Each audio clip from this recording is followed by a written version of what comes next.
Hey, everybody,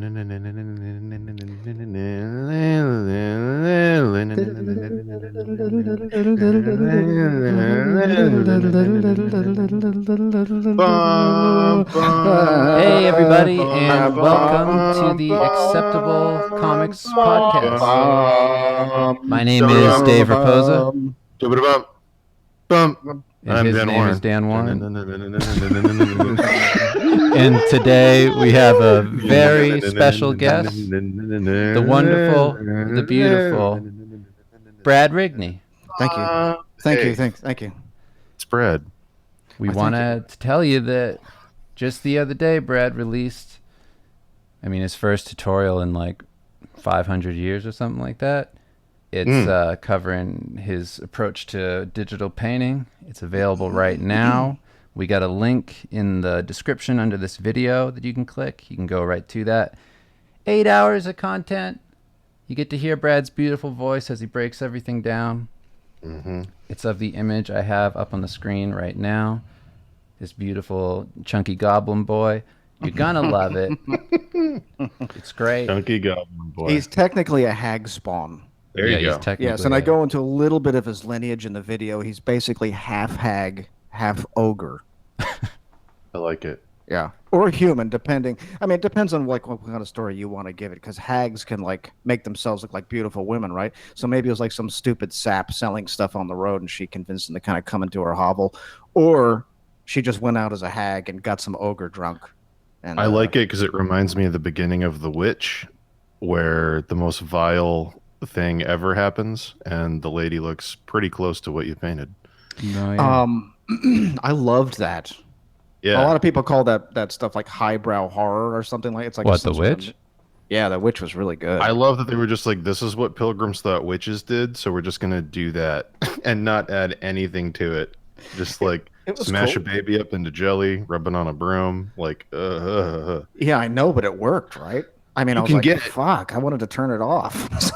You can get this amazing tutorial on how to paint hag spawns and witches and other demon kin by going on Gumroad and looking for Brad Rigney art, or going to gumroad.com/uppercase/OKWXM, or clicking the link below the video. Yeah, just click that link. Just open it in a new tab. Download it. You won't regret it. Me and Dan, we downloaded it. We love it. We love Brad.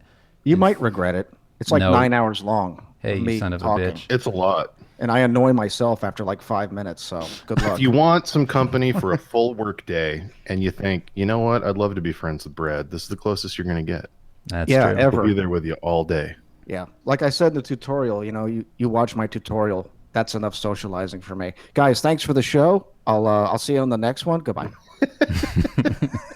So this is going to be a little different than the normal interviews we do. Today, we're going to be talking with Brad about all kinds of stuff and kind of taking it naturally like we've done with previous interviews on here. But we are going to be taking questions from chat because Brad is obviously an amazing artist, and a lot of people listening are also artists and might have questions. We will take questions on pretty much anything. Tag us in the chat at Steve Lichman. But yeah, if you have any questions about Brad's tutorial that's for sale, his process, jobs he's done, what he's into, what gets him inspired, stuff about his work in general, just tag us at Steve Lichman in the chat so we see it, and we will be happy to ask those questions. Yep. I really feel like we should have rehearsed, Dan. I want to go back and do the intro again, because I feel like we could have gotten a tight harmony. We could have figured out exactly what the Twitch delay was and compensated for it. It would have been really. I think I fucked up with wanting to do the violins in the back. I think I took the wrong approach. I think. I think us as a threesome friendship, we have a tight harmony, anyways. That actually would make a sweet boy band. We should tight do a boy harmony. band. Just call it Tight Harmony. Yeah. Tight Harmony. Yeah. Yeah, and just have ass cheeks on the cover. Tight Harmony. Yeah. Yeah. I like it. Yeah, I think we could do, or maybe on the B side. Yeah, get it? B side. Yeah, the butthole side. Yeah, the butthole side. It. Yeah. Thanks. All right. Well, I'm here all day. I'll be drawing during this. By the way, it's not Brad drawn. I don't want to throw that out there. I can't log into our Twitch, so I'll just look for the questions, I guess. What are you drawing? I'm gonna be drawing a ornate Cyclops guy. Oh, very nice. Yeah.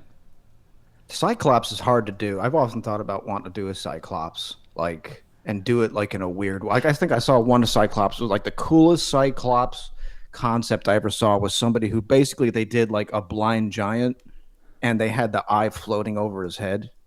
It was a really cool way I thought about to do a Cyclops because you can get real goofy really quick. Well, that's like the challenge with doing all the fantasy stuff is that there's so many tropes that are just done to death and like people don't make new tropes. So I am doing a personal project right now that has, I think, 9 Cyclopses in it.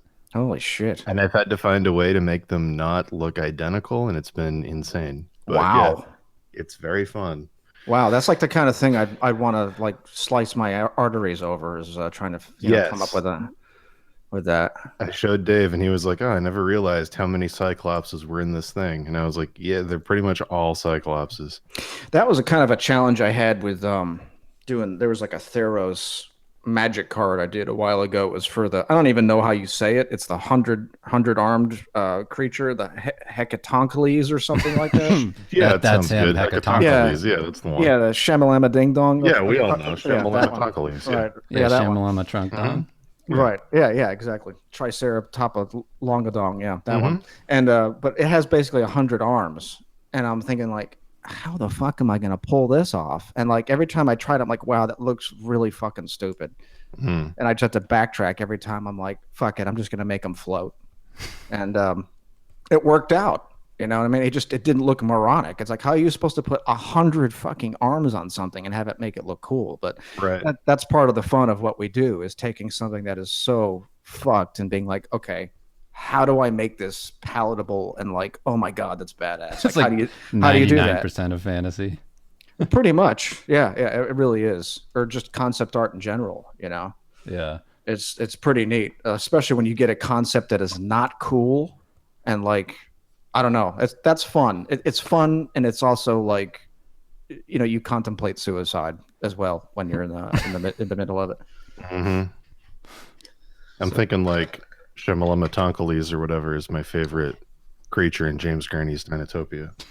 The maquettes he made for anatomically correct Shamalama. Well, see, this sounds like a guy who like directed some movies in the 90s, like one-hit wonders, directed by Jana Shamalama Ding Dong, you know. Oh yeah, M. Night Shamalama Schumacher.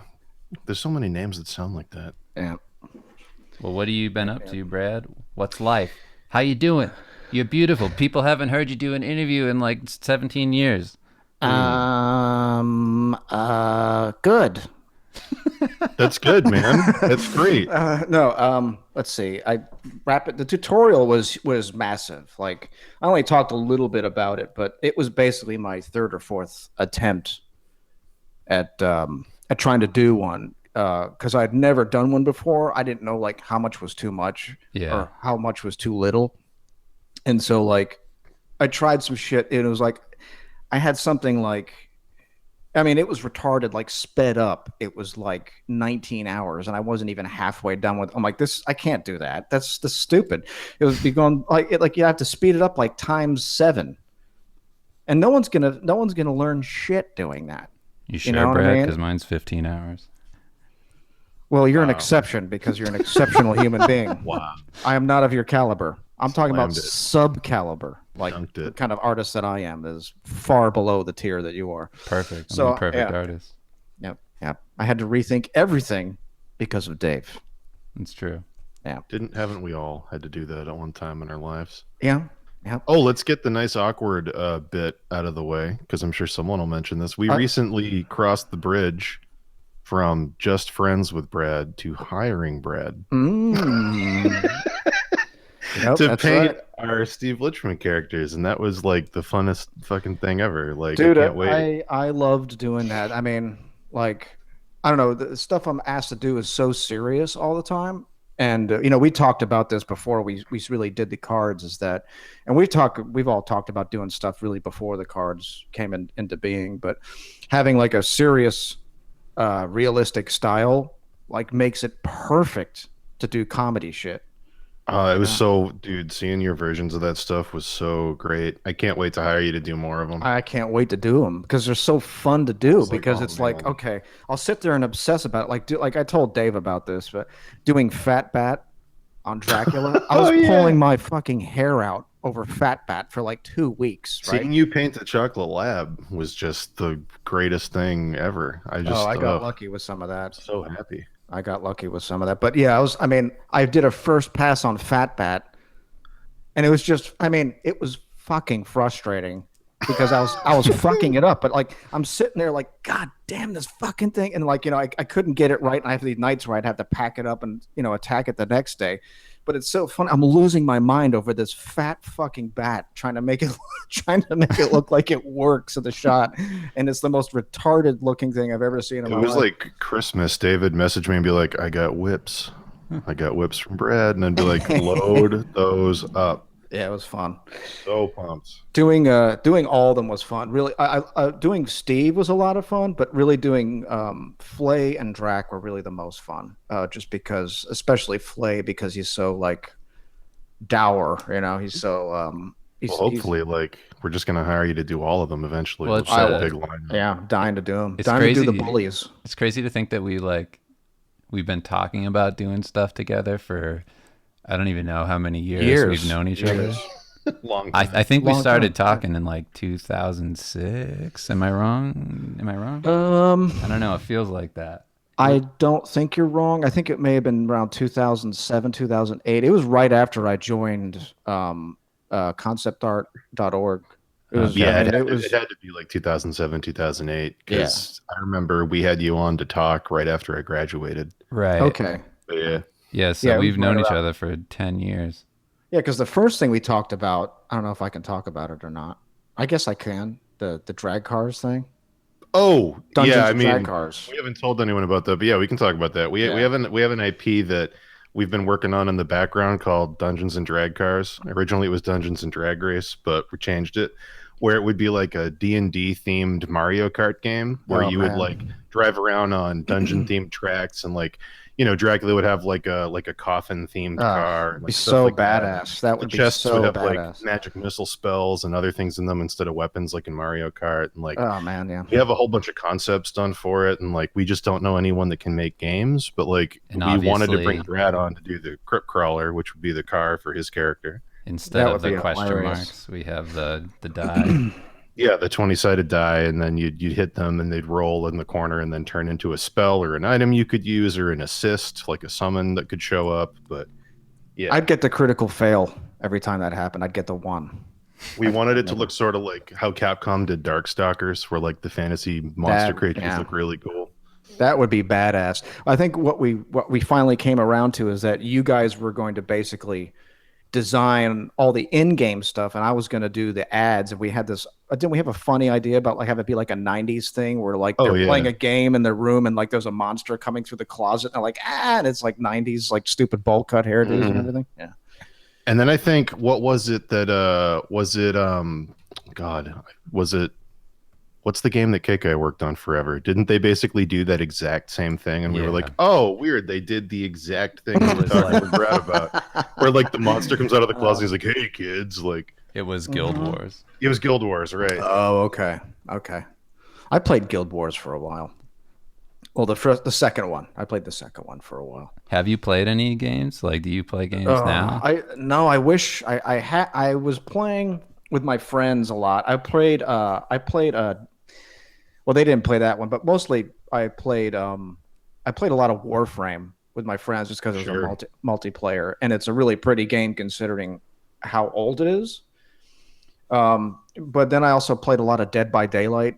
I quit playing it though, which was just because it just wasn't balanced. But it was a hilarious game. I don't know if anyone knows what it is, but basically it's 4 versus 1 PvP where 4 people play survivors and 1 person plays the killer. I'll let you guess which one I played, and the first 2 guesses don't count.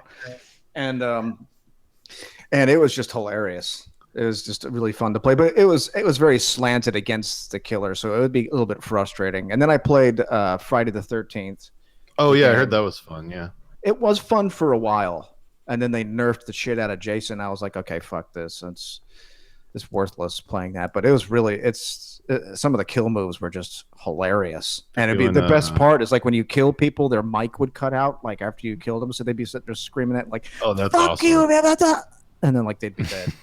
That's so good. It was amazing. Yeah. They're doing a Friday the 13th screening up here at an old abandoned campsite on a lake up near Boston. That's going to be pretty great. I'm pretty pumped for that. Yeah. I didn't get to see the remake. I really wanted to see the remake. I'm not really sure if you guys saw it or not. No. For Friday the 13th. Came out in 2009, I think. Some of the cinematography was pretty on it. But We've got some questions. I'm just going to roll into these and we'll keep talking. For it. Go for it. First question is it true that people call him Big Bad Brad? Well, it is now that you've called him that. So there you go. I've just been christened. Okay, cool. I'll take it. Are we taking questions from Twitter the other day? Yes, we are. I will get to those towards the end. Who are your biggest influences besides Ridley Scott? Biggest influences, without a question, are Richard Corbin and Frank Frazetta. After that, it was I was influenced by Brahm a good bit, but that wasn't until much, much later. But yeah, Corbin. I say my probably single biggest influence was Richard Corbin. I like to say Frazetta because he got me started.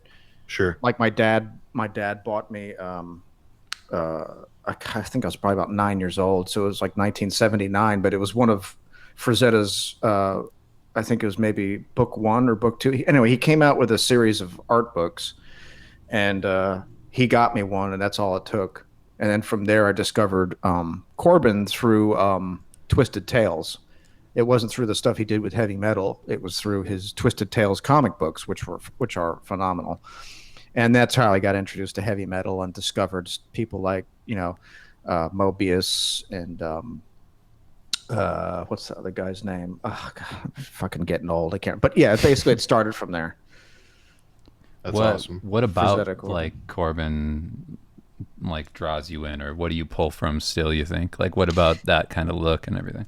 It was the fact that, like, now if you look at Corbin's stuff, it's like a lot of it is he goes through this mix of like where he obviously had a model that he worked from, and then there's times where he didn't, where you could see it was, very obviously hand drawn. But I liked it because Corbin had this ability to get, especially his airbrush stuff that he did for heavy metal, like Bodyssey, and another one. What was the other one called? Oh God, he's done so many things. He did this a book where it was like it's the black diamond. I don't know. I don't want to get too off the rails, but basically what it is about Corbin is that he's able to get this volume and this, you can sense his stuff. Fucking sense. I mean, I talked about that in the tutorial about sensing shit, but that's really what it was. I feel like I could sense his characters, and he is also really good at achieving the grotesque. Like his monsters, his visceral violent scenes are really visceral and really grotesque. Like they elicit that kind of reaction in you. And obviously he was able to, I mean, I discovered when I was a young man, and he was able to draw these extremely voluptuous, beautiful women. And of course, that drew me in. But I was more fascinated by how did he do that? Like, okay, it's a beautiful, voluptuous woman, but how did he get it so you could just feel her right there, or feel the creature right there? That's really what drew me in, and that's what's kept me doing it all this time, is wanting to achieve that same feeling. No, that makes sense, because a lot of the stuff I hear about, I mean, obviously a lot of people love your work, but one of the things that everybody points out is that the images have a lot of volume.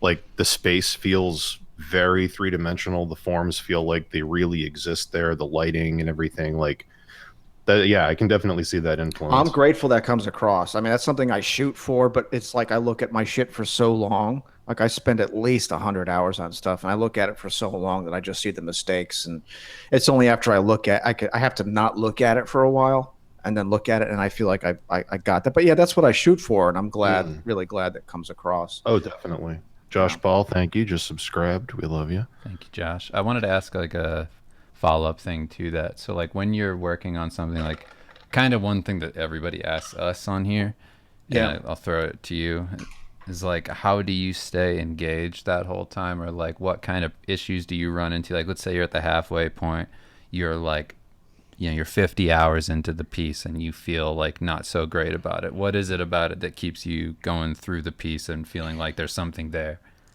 It's the possibility of winning, of overcoming what I don't like.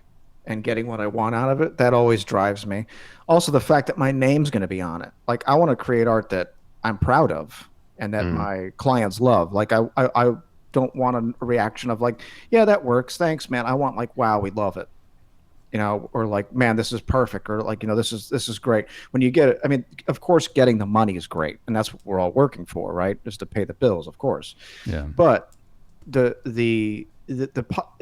the possibility of being able to knock it out of the park that keeps me going. And sometimes you get there, sometimes you don't. But I like reaching for it. I don't, the chance of me getting that is increased the more time I have. The less time I have, it's going to be a shit job. So I try to stay away from tight deadlines and fast stuff because I just don't believe in that. Even if it costs me money, Sure. I don't believe in pumping out quantity over quality. It's not my bag. Well, if they're hiring you, they got to give you the space to do what you do, which Yep. Takes time. Yeah, it does. It takes time. I mean, I don't know if like what I put out is, if I'm comparable to other people. I don't really know how other people work, but it takes me, about a month and change to create something. If it's going to look tight and stuff like that, I'm just not one of these people who bang shit out in a couple of weeks. I don't do that. I try and stay away from stuff like that. I think it's refreshing to a lot of people to hear that. Yeah. Do you think that you've kind of like throughout the process of working, you've cultivated that kind of identity of like, if you hire me, it's going to take longer, and like people kind of know that coming in, or is it still like a surprise when you tell a client? No, I always I'm upfront with them. I'm like, I'll tell them like basically, I love your product and I want to make your product look great. I mean, I know what you're trying to go, this is your baby, but what I need from you is to give me some time so that you are able to come out swinging with your product. I don't want to give you something half-assed. It's not so much again, like I say in my tutorial, it's not about me. It's like I'm there to serve the client, and it's in their interest that they have advertising art or whatever that really helps their product sing. If I think about just myself, then yeah, I'm going to want to bang it out as quick as possible and get paid as soon as possible. But that's not my drive. My drive is, I mean, of course I negotiate to try and get paid sooner just because it's smart. But I usually will forfeit pay for time. Like you say, I'll do it for this, but can you give me some extra time? Sure. But yeah, yeah. I'm always you got to be upfront with clients. I think there's a lot of fear out there from people who they're afraid to talk to their clients or like and tell them where they're coming from, or be upfront about their process and stuff. You'd be surprised. Yeah, absolutely. You'd be really surprised. I mean, they're people just like you. Yeah. No, yeah, there's definitely a lot of fear from the artist end because they feel like there's infinite competition, which sometimes there is, but oh yeah, lots of clients will understand if you just let them know what's going on. Like, because the flip is also true. Where like, we were joking about this a few weeks ago. I got a paycheck from Pathfinder for a job I did in 2012, oh my like God, 2 months ago, and like, when we talk about taking time, it's like, it took 5 years to publish that. Oh, dude. Yeah, I've got some horror stories about getting paid late on some shit. But yeah, like you said, it's and I talk about this in the tutorial again to plug the tutorial. Link in the description. Yes. As working with art directors, there's like not only is there fear, but sometimes when you get a lot of revision requests and stuff like that, it can feel adversarial, and it's not. These people usually belong to a committee. They belong to like basically a circle of art directors, and that group of art directors is usually beholden to some sort of creative director or some sort of brand manager. So they're just like you. They're trying to get a product out. They may be working on something that they don't like, and they have to try and make you get what everybody else wants. If you just think of them as people, it's a lot easier to work with them. And, Definitely. You don't have to be afraid of them. They're your best friends, really. I actually can't remember if we asked you this last time we talked to you in an interview, but before we get off the topic of taking time to do something quality, like, I think it's fair to say that the image that really exploded you out of like artists on forums loved you to like everybody knew who you were was that Planeswalkers piece. The Pantheon piece. Yeah, the one with all of them. Like, how Yeah. long do you think that took? Oh, I know exactly how long that shit. Yeah, how long did it? If anyone's not familiar, one of Brad's early on when he was doing stuff for Magic, one of the most famous pieces he did was a lineup, a panoramic of all the planeswalkers standing together, and it's, I mean, obviously phenomenal piece. But like, how long do you think that took? I kind of cringe when I look at it now. No offense to Magic. I know you're not quote unquote supposed to say that, but I mean, it's an old work. It's not like I'm cringing because it's Magic stuff. I'm cringing because I look at it and I'm like, I should have done this or I could have done that. You know, it's you're Hmm. looking back on your old stuff and being like, it's a good thing. I see Well, how that was far what, I've come. 2012, I think, No, it was 2013. 2010. It was Oh like, wow, was that early? I didn't yeah. realize that. Yeah, it came out in 2012 or it came out in 2011, but I had Sure. started working on it in like 2009. It Whoa. was, yeah, so So that's part of the answer to my question. it took half a year to do that. Jeez. And Yeah. that's straight working through, or is that like revision time and like back and forth? Surprisingly, there were not a lot of revisions. I Mm. worked with Jeremy Jarvis on that, who is phenomenal guy. Yeah. Taught me, he's a great guy. Taught me a lot. Taught me a lot about utilizing space in a shot, and he really kind of helped. I've always kind of an instinct for composition, but he really helped me hone it and think about things differently. You know, being an art director is a talent too, because when you work with bad ones, you know it, you know it. But when you work with great ones, they will make you better artists. But yeah, it took about half a year, and it was really really difficult because they made me do the first four, a group of four of them. No, actually, it was five of them. Yeah, it was like a group of five of them. It was Soren, Chandra, Jace, Oh and yeah, I Garrick. remember. Right, right. It was So five it first. was, yeah, just at first it was five, and then I had to draw the rest of them around them. Mm-hmm. And so yeah, it was difficult. It was difficult on many, many levels because I had illustrated them from the waist up, and then they wanted them full body afterwards. So Get I had to. ready because we're making you do that again. No, I had to put their lower bodies on after the fact. So I was like, that was a fucking headache. Yeah, that's crazy. It was crazy. It was a crazy job, but it was. I mean, it was really exciting because it was like wasn't that much. I had done maybe five or six magic cards, and he called me up one day. Was like, "You want to do all the planeswalkers?" And before I even knew what that was, I was like, "Yeah, sure." And he's like, "Okay, we got about 16 of them." I was like, "Oh fuck." So Yeah, they used that image on everything when it came out. yeah, I think they phased it out because I think that they were kind of. I think there were some characters that maybe they were trying to dial back the sexuality on. They Mm, kind of changed their tone on a lot of things. So they kind of moved away from that style, made the women more modest and things like that, which is fine. sure. It is what it is. Um, but yeah, they used it for a lot of things. Do you, Another question from chat. Oh, go oh, like ahead. I wanted to throw this in just because I think it pertains to that. Like, with that kind of time investment in a piece, right? Like, I think a lot of people kind of look at that and go, like, well, it'd be nice to have that kind of time, but like, I just don't on things. Do you find that, like, by investing that much time into one thing, like you said, like it took you a huge chunk of the year, like of a whole Mm-hmm. year to do that piece? Yeah. Do you think that speeds you up in your general process by investing time like that to find like a new level of like what you call finish? Do you think that that's a way of discovering that? Like, I'm only asking because that's kind of what happens to me. It's like if I invest a bunch of time into something, I always find that like in the long run, it speeds me up to get back to that place. Like, Yeah, you kind of find a groove, and sometimes you have to come back and rediscover it. Like, I don't know, like each piece is so different. I always start off each piece, the same way. Basically, like, how the fuck am I going to do this? That's the one question I ask myself every time because there's so many ways to do it. And but yeah, I find that I can be quicker on some things, but I don't know. Like I said, it's not my goal to be quicker. right. So but I mean, people may say it'd be nice to have that amount of time. I didn't have that amount of time. We had just had our daughter.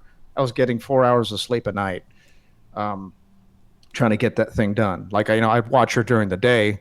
My wife would come home and I'd work till, 3 in the morning on that thing. But now I would not do that. because like, you know, because I kind of talked about this, that just like in the beginning when we start this, you know, and we're just fresh in the business and stuff, we're so hyped that you can really do crazy shit like that. But now I've kind of learned to dial it back, and like I don't want this to eat up so much of my life that I can't enjoy my life outside of it. Right. And this is something that I see a lot of. I see a lot of people like eat, breathing, and shitting this thing, and then they get burned out and wonder why. Right. That was Well, one that thing I was going to actually- ask you about. That segues into a question we have in the chat, actually. So I'll just drop that in now. I'll get back Yeah. to the previous questions right after it. It's just a good segue. Yeah, go for it. Before we do, quick shout out to Bionic Sonic in the chat. He wants you to know that Magic Planeswalkers piece is what actually got him into doing art.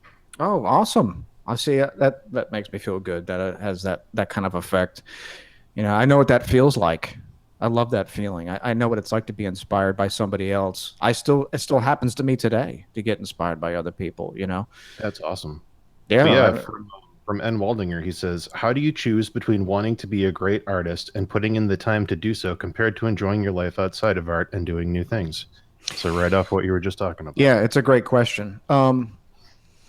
You got basically this is something I feel like I've kind of touched the wire on this whole thing, because I really had a hard time trying to find that balance. But ultimately, for me, I don't know about anybody else, it comes down to selfishness, basically. Like, to be good in this business, you really do have to focus on yourself. You really have to focus on your output. You have to focus on how well you do what you learn, your time. You have to really schedule your time, and you really have to maximize that time. So you spend a lot of that time focusing on you and what's good for you, your career, your that and that. But after a while, I found that kind of to be poisonous. Like, it follows you outside of work. You just think about yourself. Like, this is the best way I can put it. When I was out in Los Angeles, I went to there's a great AA meeting out there. I still go to AA. And there was a guy there who said something I'll never forget, because it coined me perfectly, is that I don't think too much of myself. I don't think too little of myself. I think only of myself. And I was like, holy shit, that's me, right? And so once I kind of discovered that I have this potential to just think about myself, I looked at that. I get what you call it, meta thinking. You look about how you think about stuff. Yeah. And that kind of thinking followed me into work. And it's like, you gotta find a place where you can cut that off and walk away from it. I don't know how else to coin it other than it's a mindset. Like, you have to kind of constantly kind of check your gut, check your intuition, and be like, okay, am I just thinking about me and myself? Because I mean, counter to our instincts are just to think about ourselves in this business. But when I had kids, I couldn't do that. Like, you can't have sick days when you're a kid. You can't take a day off when you have kids. And that got me thinking about them. And I was able to get out of myself and enjoy that time. Like, you've got to be present. Like, kids know it when you're faking it and you're in a shit mode. And, they do what you do. They don't do what you say, so they know when you're not present and trying to act present. And I saw that kind of going on with me, and I didn't want to be that. I didn't want to be that kind of dad. And so I really kind of started kind of actively working, kind of counter to that. And it's great. It's like, it's freeing. It goes against our instincts, though. Our instincts are to double down and to keep going and to try harder. And right. I found that it's just the opposite. It allows me to come back to this fresh. It allows me to experience more of life. And ultimately, what we're doing as artists, we're projecting ourselves into shit. So you get to experience more of life. You get to kind of project your experiences into what you do. I know that sounds stupid and esoteric and all hippie and shit, but you get what I'm saying. Oh yeah, of course. But yeah, try to find that balance. Try to just kind of monitor your gut and see if you're obsessing about yourself and this, then step back. Well, it's like there's different kinds of fulfillment. I think a lot of people assume that fulfillment's like a one size fits all thing, and it's like it's not. There's work fulfillment, there's family fulfillment, there's all different kinds of things. But yeah. But I was only, like you said, I was just obsessed on that one fulfillment of my place in the industry, the art I put out. It was like, me, me, me. And I just got sick of it. I just kind of got sick on it, And once I realized that was going on, it was easy for me to walk away from it. And once you see that in yourself, you can't unsee it. So when you start to feel it, you're like, okay, I got to cut this shit off. Well, I wanted to ask you, Brad, like in the last time we did an interview with you, was a long time ago, back in like the Crimson Daggers thing we were doing. Like back then, it was like the whole attitude was, you're gonna have to, like, if you're out there having fun, drinking all the time, partying and stuff, like, you're gonna need to stop. Yeah. Like, as far as that stuff goes, like, do you still follow that, or do you think, like, are you more like you were saying, everything in moderation, like, have the life, be a human being, like, don't fall off too hard? Yeah, definitely. I mean, it's like, see, I'm sober. I haven't had a drink or a drug in 20 years, but the thing with being an alcoholic is that you never stop being an alcoholic. Like, if I picked back up, I'd go right back to drinking the way I did. And so I'm not somebody who is successful drinker or somebody who I'm not good at, like, relaxing. You know what I mean? If that's what you mean. But I really subscribe to the balance thing now of, like, go out, enjoy people, and enjoy being with them. Like you just said, like in the beginning, it was like, live like a fucking hermit. It was like, hole up in some dungeon somewhere and just work, and slam energy drinks. And that's what I did. Yeah.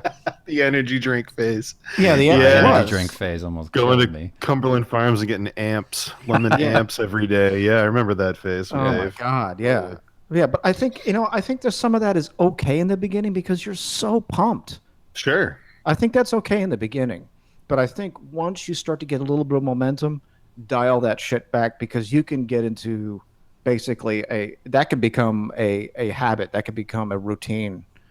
Well, it's also just based on the last time, I mean, just based on when we started talking to you, 10 years goes by quick. Oh my God. Yeah. Really quick, and you will miss it if you don't stop. Dude, I honestly didn't know it was 10 years until we said that just in this interview. Like, isn't that fucked? I can't believe I've talked to you for 10 years. I know it. It doesn't feel like it. It feels like 2 at max. Yeah, it's nuts. But yeah, I mean, even having kids is really, I'm like, how the fuck did you get so big? Yeah. It's frightening how quickly it goes by. But yeah, definitely moderation, but it's I don't know. I'm a hypocrite too if I say that, because in the beginning you don't want to moderate. You want to go full fucking balls out. I mean, that's what you want to do. And I would encourage that for a little bit, but like I said here about 99 times, know when to cut it off and to let yourself be a fucking human being. Yeah, it's like, do you have to do that? And I mean, like, if I think back on it honestly, like of the time period, like just starting out, just getting going, working, and like learning and doing the studies and just being hungry to like get somewhere. Like, if I'm honest with myself, like, I don't know if there was another way. Yeah, exactly. Than to just sacrifice like everything, like your social life just goes. Like, if you want to be good at something to the point where like that's your identity and that's how you work and live, support your family, like, I don't know if there's another way. Like, as unhealthy as it is, it's like you know what I mean? It's like, of course, with a family, like, you don't want to not be there. Like, for me, like, I don't have kids, but like, I stop working every day at like 6. I just do. I just stop. I'm like, I'm done, period. Anything can happen after this time, but I'm not working again. Because I need to be here. Like, I need to be around. I don't want to like abandon my wife and just be like this, in my own head person. Yeah. That's, you've said it with brevity, is basically having your head shoved up your own ass all the time. And it can be easy to get into that mindset. But yeah, I mean, being present with other people, you got to be able to do that. It's good for you as an artist too, to be able to pull out of it and come back into it, because you can see things differently. But like I said, it runs counter to our instinct, which is to go fucking berserk in the beginning. And it's hard for me to say not to do that, because we all did it. And like you said, I don't know if there really was another way. You've got to there's a trade-off, and you don't have to, it doesn't have to be one trade-off all the time. It's like, you can go through phases where you really give something your all and then step back for a bit, like sacrificing time. I mean, it's just a reality. Like you said, if you're going to get better at this, you have to put in time. Right. Like we said, we've been talking about, that can also be poisonous if you don't know when to step back, Right. Yeah. It gets very, when you start feeling fulfilled from doing the work, it does have that weird kind of addictive quality. Oh yeah. That's where you're getting your dopamine. It It's is. like, yeah. Yeah, you can rewire your whole brain to just only be satisfied from working, and it's a real thing. Mm-hmm. Yeah. Yeah. And it's hard to get out of. But also too, when you dial in self-promotion and social media, there's a whole nother angle, because then you relive it again. Oh yeah, and then you start attaching your self-worth to how many likes you get and how many shares you get, and why did this get more likes than that, and should that be the version of me that I become? Because right. You're like, it's like the most dehumanizing thing ever. No, it is, and people get caught in it really fucking easy, and it's hard not to, because of everyone's showing their best face. Mm-hmm. And so you go around, you see, oh my God, look at all this guy's good stuff with all this girl stuff. It's always so fucking good, and I suck. And it's so easy to take that route and beat yourself up. But it's just like anything else on Facebook or whatever, is that people are just showing their best side. And so You're am flipping I. through a magazine at the checkout lane, and all the photos have been airbrushed, and everything's been approved by committee. And it's like you are looking through a fake version of everyone else's life. And everybody's hot. Yeah. Everyone's super hot. Everyone's stinking hot. With even the not hot ones. Yeah. So hot. It's just nothing but cleavage. That's everywhere. all it is. Yeah, everywhere. Some random questions from chat. Did you see Blade Runner 2049? And how did you feel about it if you did? I did not see it. Okay. I have not seen it yet either. Well, I'm fine with the first one. Here's a question from our good friend Sunny Boy 123, long-time viewer. This is about a meme that we have here on the channel. Do you have any good advice on how to make a badass orc chieftain? The joke being that I'm sick of seeing orc chieftains, because that's all people do. So anyway. Make it a female badass orc chieftain. Oh. Huh? Yeah. Twist on a classic. Right. That's perfect. Right. That's with as absolutely little perfect. covering as possible. Diet Coke with lime. Yeah. It's similar but different.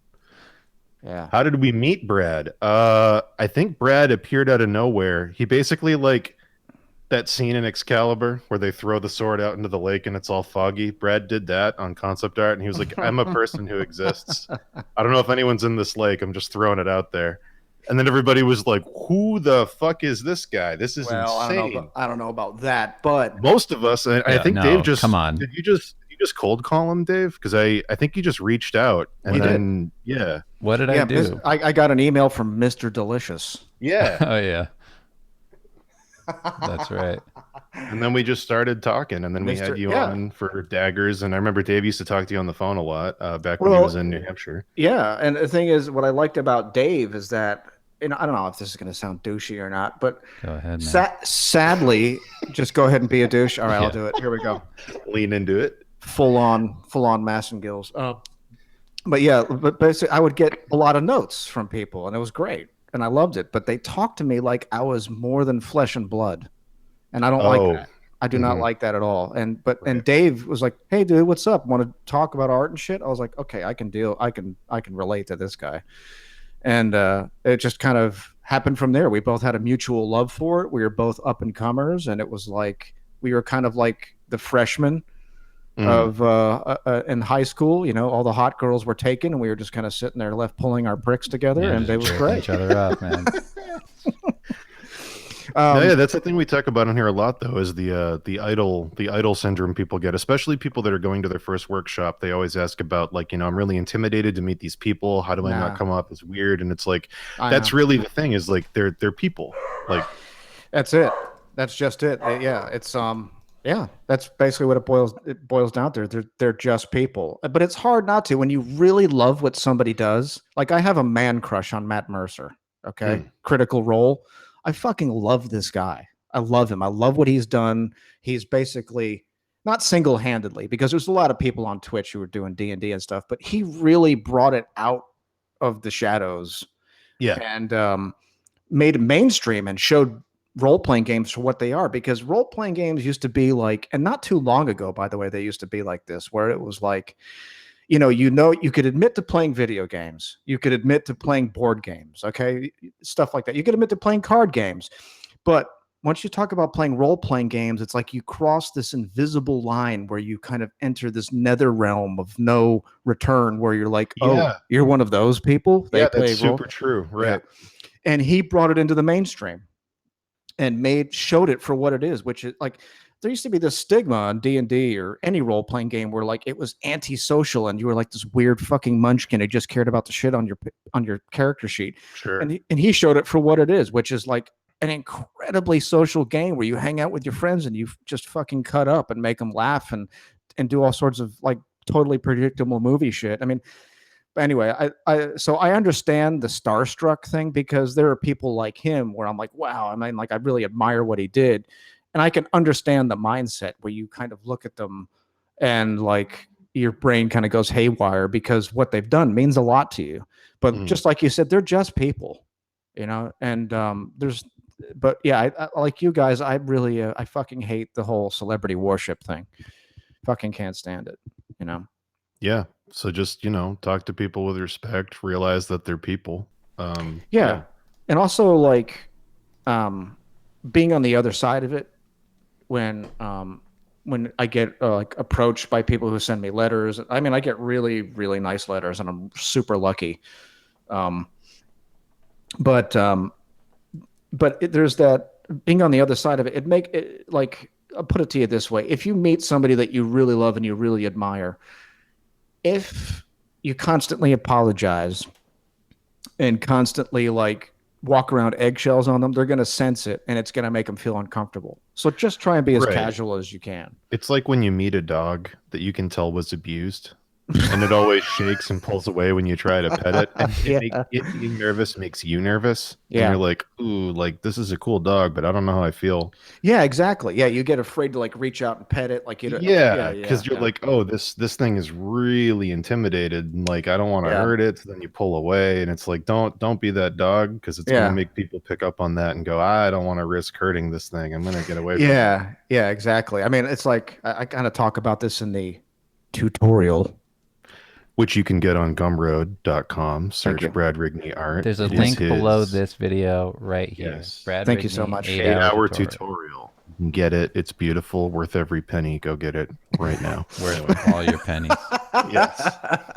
But yeah, I talk about this shit like when I was really overeager when I first started working in the industry, is basically thinking that I was part of the companies that I was doing work for, art directors. I thought they were just fucking on call for me. Just being super hyped and super into it and then being tone deaf. There's that aspect of it too. So another question from the chat. It's amazing to hear you guys express your frustration on design and making things look cool. Lowly plebs like me, you're not a lowly pleb, nope, think that you guys got it easy. How bad does that get for you? So frustration on design and making things look cool. How bad does that get? I think I could probably speak for all of us. It's a fucking horror show sometimes.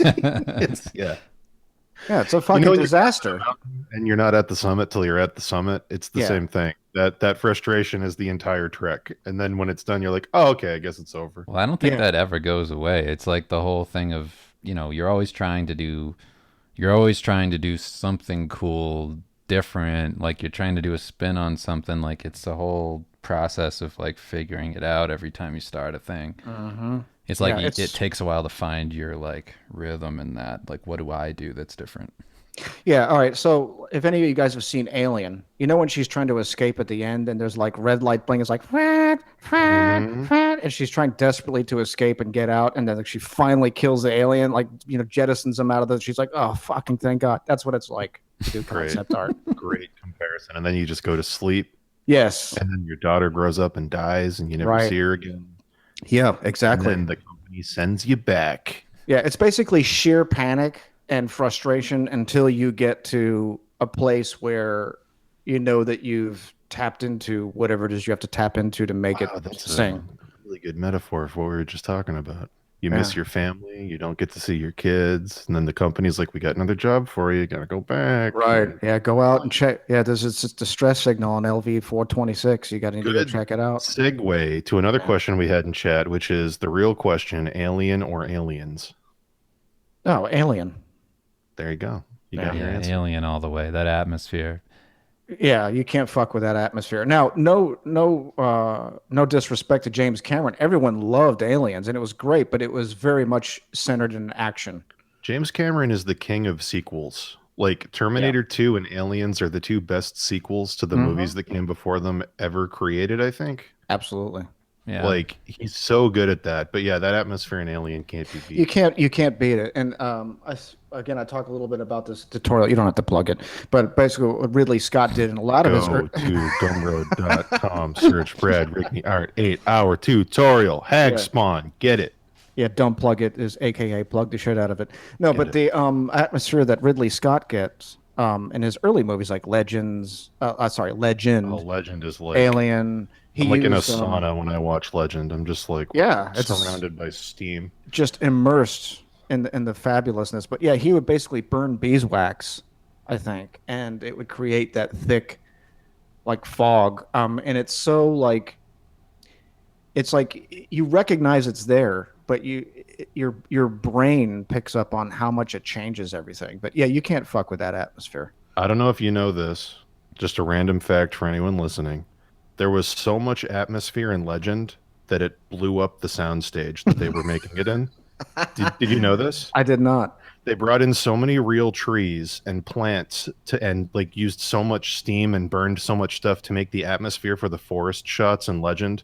They were filming it on the 007 stage in London. No The kidding. the gases from all the trees and all the stuff they were burning, they didn't anticipate this built up and just over time in the ceiling of the soundstage and caused an explosion that almost burnt the entire thing down. Wow.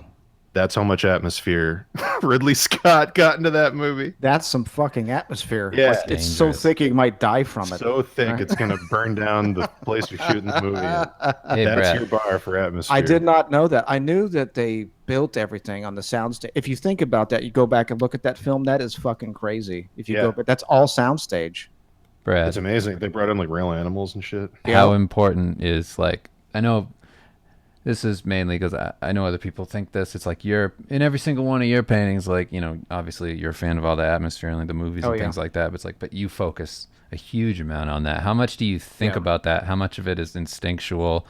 How much of it is just like, are you doing deliberately because of like a certain thing from a movie maybe that inspired you or, whatever else? Is that something like what It's part of deliberate. that?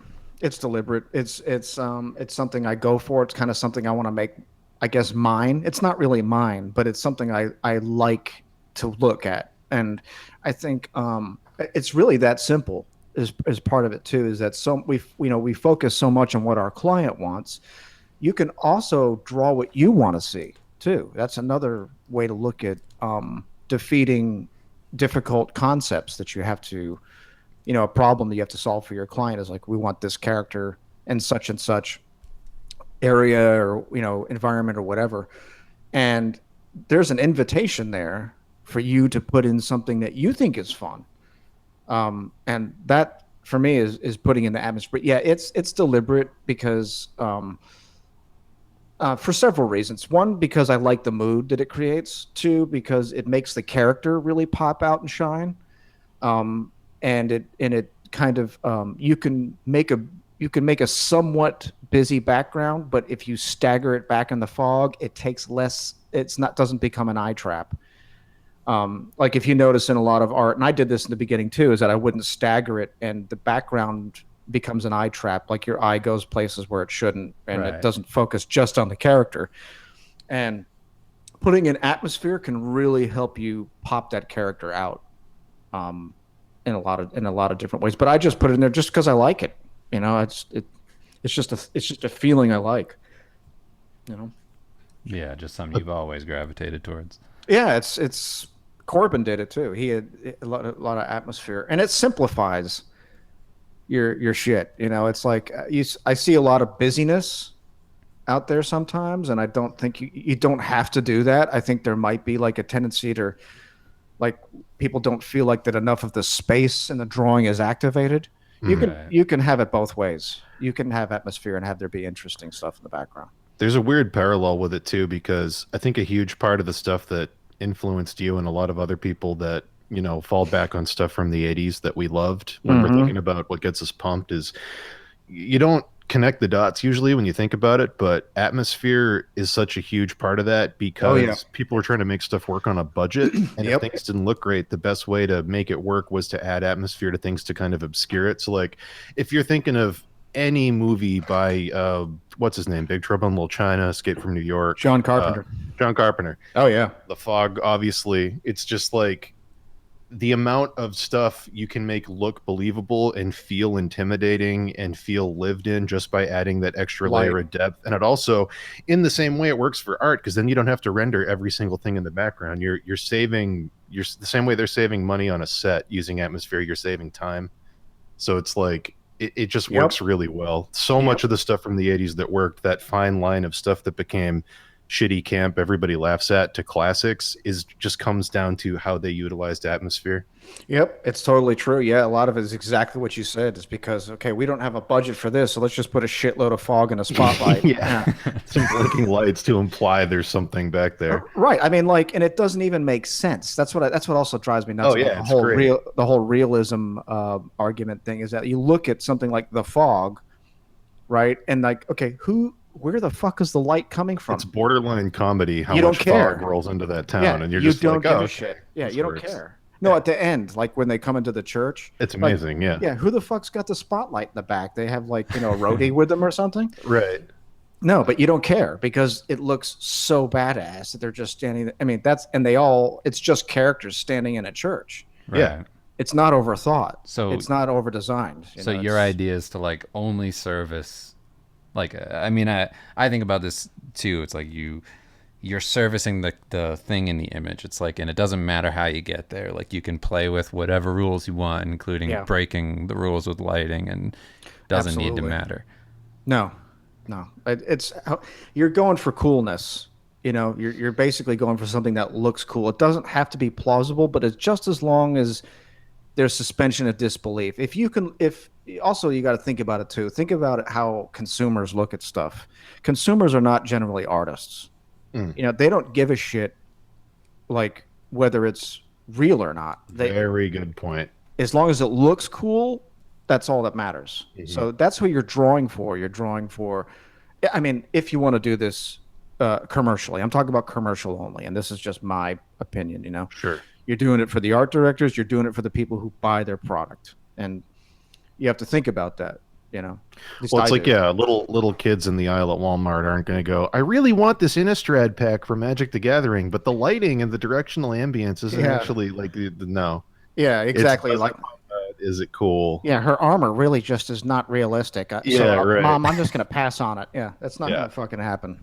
So in that vein, it's like, I don't know, like I think about like how people would trash Rob Liefeld, and you just go like, you know, the comic artist, like he killed it in the 90s, like super popular. Exactly. Like, okay, there's nobody, that's who you think of when you think of 90s comics, as Image and Rob Liefeld. That's who you think of, is all that shit. Yeah. You know, those are the ones I picked up and look at, and I thought it was badass. So it's like, the people that are the most hated are always the ones that are very successful but could be technically better. I feel like people always fall back on that, where it's like it's easy to hate them, where it's like, yeah, sure, he wasn't the best draftsman, but he understood what cool was, and he understood what kids thought was cool. Exactly. Yeah, and it's yeah. I mean, you nailed it. That's what you're going for, and that's what I try and talk about in the tutorial, which you can get at gumroad.com. Search Brad Rigney art. It is the Hagspawn tutorial, 8 hours of commentary and skills from Brad Rigney. Thank you. Big Bet just subscribed. Thank you, a Big Bet. Anyway, that's what I try and talk about, is finding your voice, even if it's like people are so worried about meeting the industry standard and reaching that they forget about them.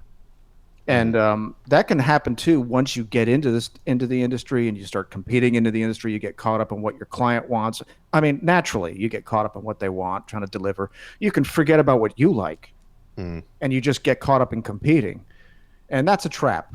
I mean, it's good to compare yourself. I mean, like I talk about, but I believe in comparing myself and being like and finding myself wanting and then attacking it and changing it. But yeah, you can get so caught up in competing and just meeting the standard that you just completely forget about your voice. And like I talked about, you want to build that before you go to town, before you kind of launch yourself, you know? I was going to say, like, for me, I get so bored doing any one thing. And I feel like I talk about this on here quite a bit about like changing it up. Like I won't stick to any one style. Like I like doing anime. I like doing like what I'm doing on screen right now is just like a pen and ink kind of style. And like I'm all over the place because that's kind of just how I enjoy art. Is right. I'm a fan of so much stuff that I just couldn't go my whole life doing one thing and not experiencing all of it. Yeah. And But like, what's so cool though is that you've made that your identity. Like I use you as an example throughout the tutorial. I talk about how when you got into it, you were doing like the realistic stuff and stylized realism. And then you were like, you know what? I kind of am not enjoying this. I'm going to try some other things. And now your identity is the fact that you've got this wide palette of stuff that you do. And that's your identity. And people, they get caught up in the whole, what kind of artist are you think? Just fucking be yourself. right. You know? It's like just have fun doing what you do and don't be afraid of like the thing that I would say is like if you enjoy what you do no matter what, there's going to be an audience for it because you love it and if you know, if you're having fun doing it, it's going to resonate with people. Exactly. Yeah, if you love something, other people love it for sure. Yeah, because you can see the love that somebody puts into something, even if it's not technically amazing. You can see it when somebody really loves something, they really dial themselves into it, and people respond to that. Because they do things like take a month to finish it and put all the time into it. Well, that's why your stuff stands out. Because that's what you love doing. That's why it looks as good as it does. Yeah, I fucking hate it and love it at the same time. Love is so close to hate. It is. It really is. I think about that's our deep comment for this. Whenever I see Dave's face on social media, I think, God, I hate that guy. God, I love him. I know. Question from TechHT, TAKHT, begging you. I realize it's annoying, but is there any chance you could share your quote dopest pencil on Twitter? It's rather hard to navigate through brushes in CSP/Japanese. I mean, I guess I honestly don't even know how to share it, but I'll figure it out. We'll find a way to share it. Yeah, I wasn't sure who that question was for. You're going into the crowd. I'm like, I don't know what the fuck Dan is asking me right now. Okay. There you go. Another comment from chat. Yes. I didn't even realize it was possible to make a living doing focus on quality work just because the bottom line is so prevalent here in America. That's very inspiring. Well, I'm glad you think so. But yeah, I mean, listen, also, I've done this part-time and my wife is, being married and kind of sharing income is allowed me to do it too. I mean, I do it part-time. I'm not just supporting myself. I have to help support a family. So the fact that she's a speech pathologist and she works in special ed for second, third, and fourth graders, which is good because she's married to me as an intellectual equivalent. It's very fulfilling. Bringing your work home with you. Right. Yeah. We have very deep shit we talk about. But basically, it's because of her that I'm where I'm at. And the fact that she was basically the breadwinner in the beginning and it gave me the room to be able to work on this stuff. And eventually when I started, it's greatly enhanced our lifestyle, but it wasn't just me pulling the weight, so, if in the beginning you're struggling to ends meet, there's no shame in maybe having to move back in with your parents, or maybe even having to move in with like a roommate situation where you pay, a lot less, to make ends meet. Again, we could talk about, there's that trade-off. It's like how much of this you want to trade off to, there's going to be sacrifices for any time investment. Exactly. Yeah, exactly. But I didn't do it alone. I mean, and the thing is, that's what I also talk about And the tutorial's building your name is, that's why I don't agree with artists getting the same pay for the same commission. I think that that's a bunch of horseshit. It's like, what's the point of building your name and improving your skills? Sure. If you're not going to earn more money, it makes no fucking sense. And it screws over the little guy from having to improve and to compete with people. Like when I first started out, I undercut bigger guys than me all the time because I was willing to take less money. And it got me a few jobs just from being willing to undercut them. Yeah. So everyone getting paid the same is shit for everybody. It just encourages mediocrity across the board. It would never work. It's like we've talked about this a few times on here. It's like a few years back. It was more than a few years back, actually. I think it was like 6 years back. You remember when they tried to make a freelancers union? Remember when that was the thing, Brad? And everybody was posting on the forums about it. And it's like, you can't unionize something that's international. It doesn't work. Currencies mean different things in different places. If I move to Bali, $100 goes a lot further than it does if I stay in Massachusetts. Like, not only that, you got to be suspicious of people who are behind the reins of that type of thing. They basically want to do that. No, they basically wanted to make a Rotten Tomatoes for concept art. And I was That's a very good point. Fuck that. I'm not getting into that. Yeah, not only that, art directors and stuff. Nah. Yeah, fuck that. Yeah, what it is, it turns into basically a strong arm mechanism, and that's what it was. It's like, you're not gonna toe the line on our rates. Well, we're just gonna have to give you a shit write up, and that's bullshit because art directors are not in control of the budgets. I don't know if you guys know that or not. They can ask for budgets. Many times I've worked with art directors, and like Jeremy, there was one time where he wanted to give me more money for something. It was for that Planeswalkers piece. We had negotiated a rate, and the piece went on for so long. He knew the right thing to do, and I didn't ask for it. He did it. He asked for more of a budget so he could pay me some more because I had worked so long on it and had gone over, and I didn't ask for anything extra. No, that's a good art director. That's a fucking amazing art. I'm sad he's gone. Certified fresh.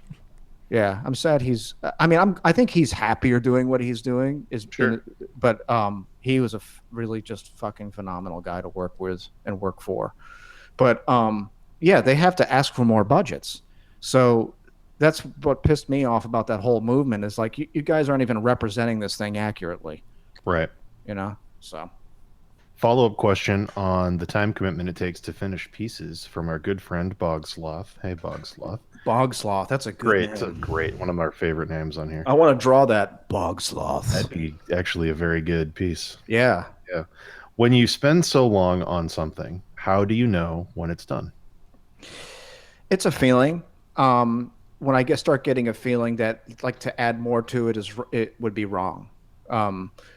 That's something I've had to develop, is to not overdevelop or overdesign things. When it starts looking less good, the more you do it. Yeah, when it starts looking like a pile of shit. You go over the hilltop and every stroke makes it less interesting. Yeah, which is why is this getting worse? Yeah, which is basically every piece for me. I have to undo shit constantly.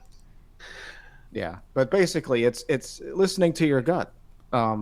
Like when you do something right, you'll feel it in your gut. You'll get like a little stomach flip. It's good to try and listen to that. But when you start taking things too far, you got to try and cue into that. It's not so obvious all the time because sometimes you only realize until after the fact, like, wow, I really fucked this thing out, But it's a sense. There you go. You have to develop. For instance, on the piece Hag Spawn, which you can get in the Brad Rigney 8-hour tutorial on gumroad.com. Up on Brad screen, Rigney art. Click the link in the bottom.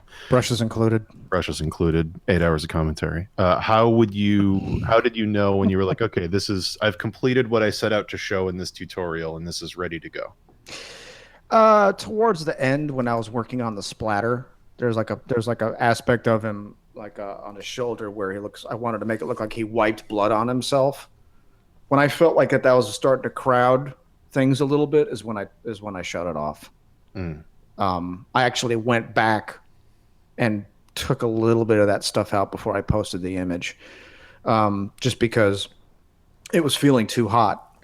But yeah, when something feels too crowded, you can really, if you just pay attention to what your eye's doing, that's a good indicator. If you find your eye not going to the face or to an obvious focal point and getting tied up on something, then you know it's probably you have to undo something.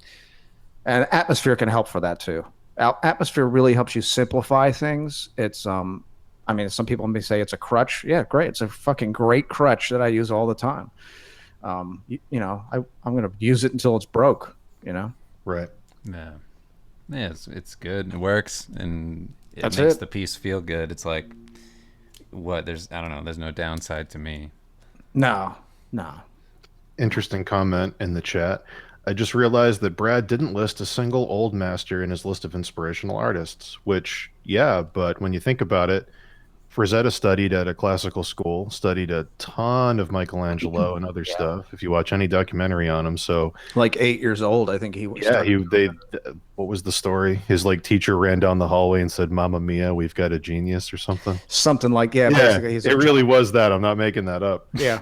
But yeah, so like Brad is getting stuff from those things, even if they're not direct sources. But yeah, you I gotta mean, I like some of them, but they're not my really my inspiration. I'm not. you don't have to be into Raphael to do good art. You just No, you don't have to. I like Sargent. I like some of Sargent's stuff. Sure. But other than that, I really can't think of anybody else. Sorry if I don't have the edumacation that I'm. You got to come up here sometime so we can show you the Sergeant stuff. Yeah, I'd love to see it. Tons of it here. Yeah, Boston Museum. Oh yeah, he did all the murals at the library. There's a whole wing of sergeants at the Boston Museum. I think a girlfriend took me there one time. I may have been too fucking loaded though to remember anything on the inside. Do you want a boyfriend to take you there? I'll be happy to show you around. Next question. Okay. Question for Brad.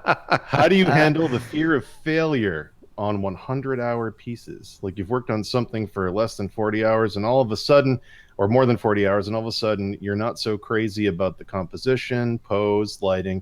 You have to make a choice to push through or start over. Is it even a choice for you, or do you always just end up forcing yourself to succeed? I have a hard drive filled with some exquisite turds that will never see the light of day. Please make that art book, Exquisite Turds, Brad Exquisite Rigney. Turds by Brad Rigney. Yeah, I should. The unseen works. I've been wanting to do a piece for a long time that is basically just it's a literally just a pile of shit on a background and having there be fog and rim lighting and have it be like a canted angle. I've been dying to do that. I've been dying to see like if I can make just a piece of shit look amazing. You know. You could. If anybody could, you could. Just look at my portfolio. I've obviously made pieces of shit look. I'm kidding. I'll never get a job again. Hashtag please hire me. No, but yeah. I mean, I'll throw the towel in on something. The past 2 or 3 tutorials I've tried to make are shit canned.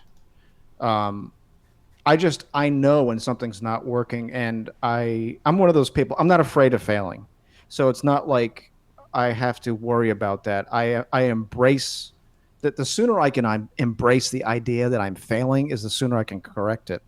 So I look at it as a boon more than anything else. If I start feeling like it's failing, I'm always looking at my stuff for how I'm fucking it up. I don't look for what's right or how I want something to be. I want to look at something for how it is, and I usually know well in advance when something is not going right. It's a I don't know what you want to call it. Maybe a skill I've had to develop, but I'm not afraid of it. I mean, I've got all sorts of things out there, people seeing that I consider to be failures, but because I've got 9 or 10 years on them now, and I would have. So, I mean, can I change it? No.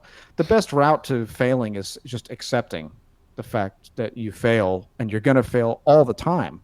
And just kind of use it as a way to learn. I mean, I'm kind of eager to see where I fuck up now, you know? Yeah. Because I can fix it. I can at least try and see it. Well, yeah, then you can identify, oh, I'm actually fucking up in this regard. Being able to identify them is like half the battle. That's the whole thing. Is that it's a mindset, because I'm not looking at my stuff and saying, oh, it's great, it doesn't need to get fixed. I'm looking at it and saying, where is it fucked? Right. One of the biggest signs of being stagnant is when you stop failing. It's like if you're not failing anymore and you're just sitting there cranking out pieces that you feel pretty good about, then you're sitting still. Yeah. The thing is about failing is that you know, I know that some people when they start out, they really want to promote the shit out of themselves. Try and, if you can, dial that back and just put out the stuff that you're really proud of. I know it can be hard because there's this pressure to constantly put yourself out there in the narrative. Don't do that. You know, just wait till your stuff's really good. So when you step out, you're going to have all that momentum behind Mhm. you. I mean, that's kind of the idea that I took. I don't know if it'll work for you or not. You might not have to. You might be fucking awesome from the get go. I wasn't, you know, and I still have my days where I feel like, you know, am I a fucking concept artist? Or I'm like, you know, this looks like a horse shit. I mean, there's just some days where you just suck. I mean, Yeah. you guys can vouch for this. You just sit there and like you just have these shit days, and then you have days where you sit down and you blast the crap out, and you're like, wow, how the fuck did I do that? Like you It's can't even always like remember, you know? the funniest ones for me are when I end the day and I go, "This is such trash," and then I Yeah, go to sleep and I wake up and I look at it and I go, "Actually, this isn't that bad." And yeah, you're like, "It's nothing has changed. yeah, yeah. Nothing has changed except they gave Exactly. my eyes a rest." Yeah, but that's exactly the advocate right there for taking a break is and living a little bit. It's like you got if you can step away, you're not going to just see the turd. You're going to come back Yeah. and say, okay, well, I can work with this. I can fix this. But you can only get that from that perspective. It's a well Mm. composed turd. And Yeah. I don't know if you have this, Brad, but like a lot of times for me, when I'm putting out a piece that like I felt the weirdest about, that's usually the one that people really like. It's like the one that Yep. I was like totally unsettled, like I don't know if this is gonna work, and then that becomes the one that's the most Yeah. popular. What the fuck is that? You're I probably don't because know. you're getting out of the comfort zone. So Yeah, it feels exciting to people. What makes you nervous about getting out of the comfort zone is exciting for people that follow you. Yeah, I don't know. Yeah, there's this piece I did for Magic the Gathering called Dryad Arbor that a lot of people like. Hmm. And shit's totally out of my comfort zone. It's like this Anya scene, you know, fucking, you know, dryads Oh, and is that the trees? yeah, Yeah, I know what the piece you're talking about. yeah, and people fucking love that piece. And I Hmm. look at it, I'm like, I fucking can't stand this thing. It's not entirely true. It's okay, but it's just like I don't. You just never know. It's cool sometimes to get that surprise. Like people go nuts over something. Like I don't know. Like I did Jorah for Magic the Gathering. That the what do you call it? What's the Weatherlight captain? And people really seem to like her a lot. Mm, I mean, I look at her, I just feel, and I see some mistakes or some things that don't really work, or I don't know. I see some things in it that bother me, but people love it, and so who am I? You know, who am I to say right. anything? So that you know, they dig it, and it's more me. You know, just because I see something too doesn't mean that it that's what it is. You Right. know, because I've got my own biases and shit like that. You know, I had a question for you. yeah, You kind of just, in a way, you just vanished for like a couple of years. Not in the sense that you were working. Obviously, you're still working, but as far as like being active online, you kind of yeah, just like poof, there goes Brad. Hmm. yeah. I like that. Yeah, I was gonna ask you like, what do you think about that? Like, how do you feel about it versus like being a part of it? I know that you just got like a Twitter account, and we were talking about like setting up your Instagram and whatever. Like, what do you think about that in terms of maybe like it's a time thing, maybe it's just like a stress thing or whatever. Like, how do you It's a balance? combination of things. It's like I'm the kind of guy like I don't have a shitload of friends. I've got like two, three, four people I like to talk to, and that's it. Yeah, You two just happen to be part of that. It's not because I don't it's like I don't know how can I say this? I don't like people. You know, Mm, I can admire them from afar. I can admire humanity from afar, but I'm fine not socializing. sure. And so part of it is because it's just a preference. Part of it is I'm a pretty much a private person, right. and also I don't want to be one of these people who annoys the shit out of people by constantly injecting themselves into into the kind Everything. of yeah and into the space yeah, Into and it's everything. yeah. Right. I mean, they think it's a great idea. I don't. I don't because to me, what that how that resonates with me is somebody who won't shut up. and they won't stop talking about themselves. And it's like, fuck that. Goodbye. Right. I don't want to do that. I think it's good to promote yourself, but like anything else, it's like you cross a line. Yeah, it's like Yeah. you're not an e-celebrity. No, I don't It's want like that either. I don't you're want that. primarily doing visual art. It's like it's not that weird huckstery LA thing of like you gotta be present, you gotta be everywhere. You gotta be seen. It's like, yeah, but like your work primarily and like the stuff you're doing, not necessarily your take on absolutely everything. No, that's perfect point. It's like, I create shit that people look at for a maximum of 10 seconds, 10, 15 seconds. I'm sorry. Unless you're an artist.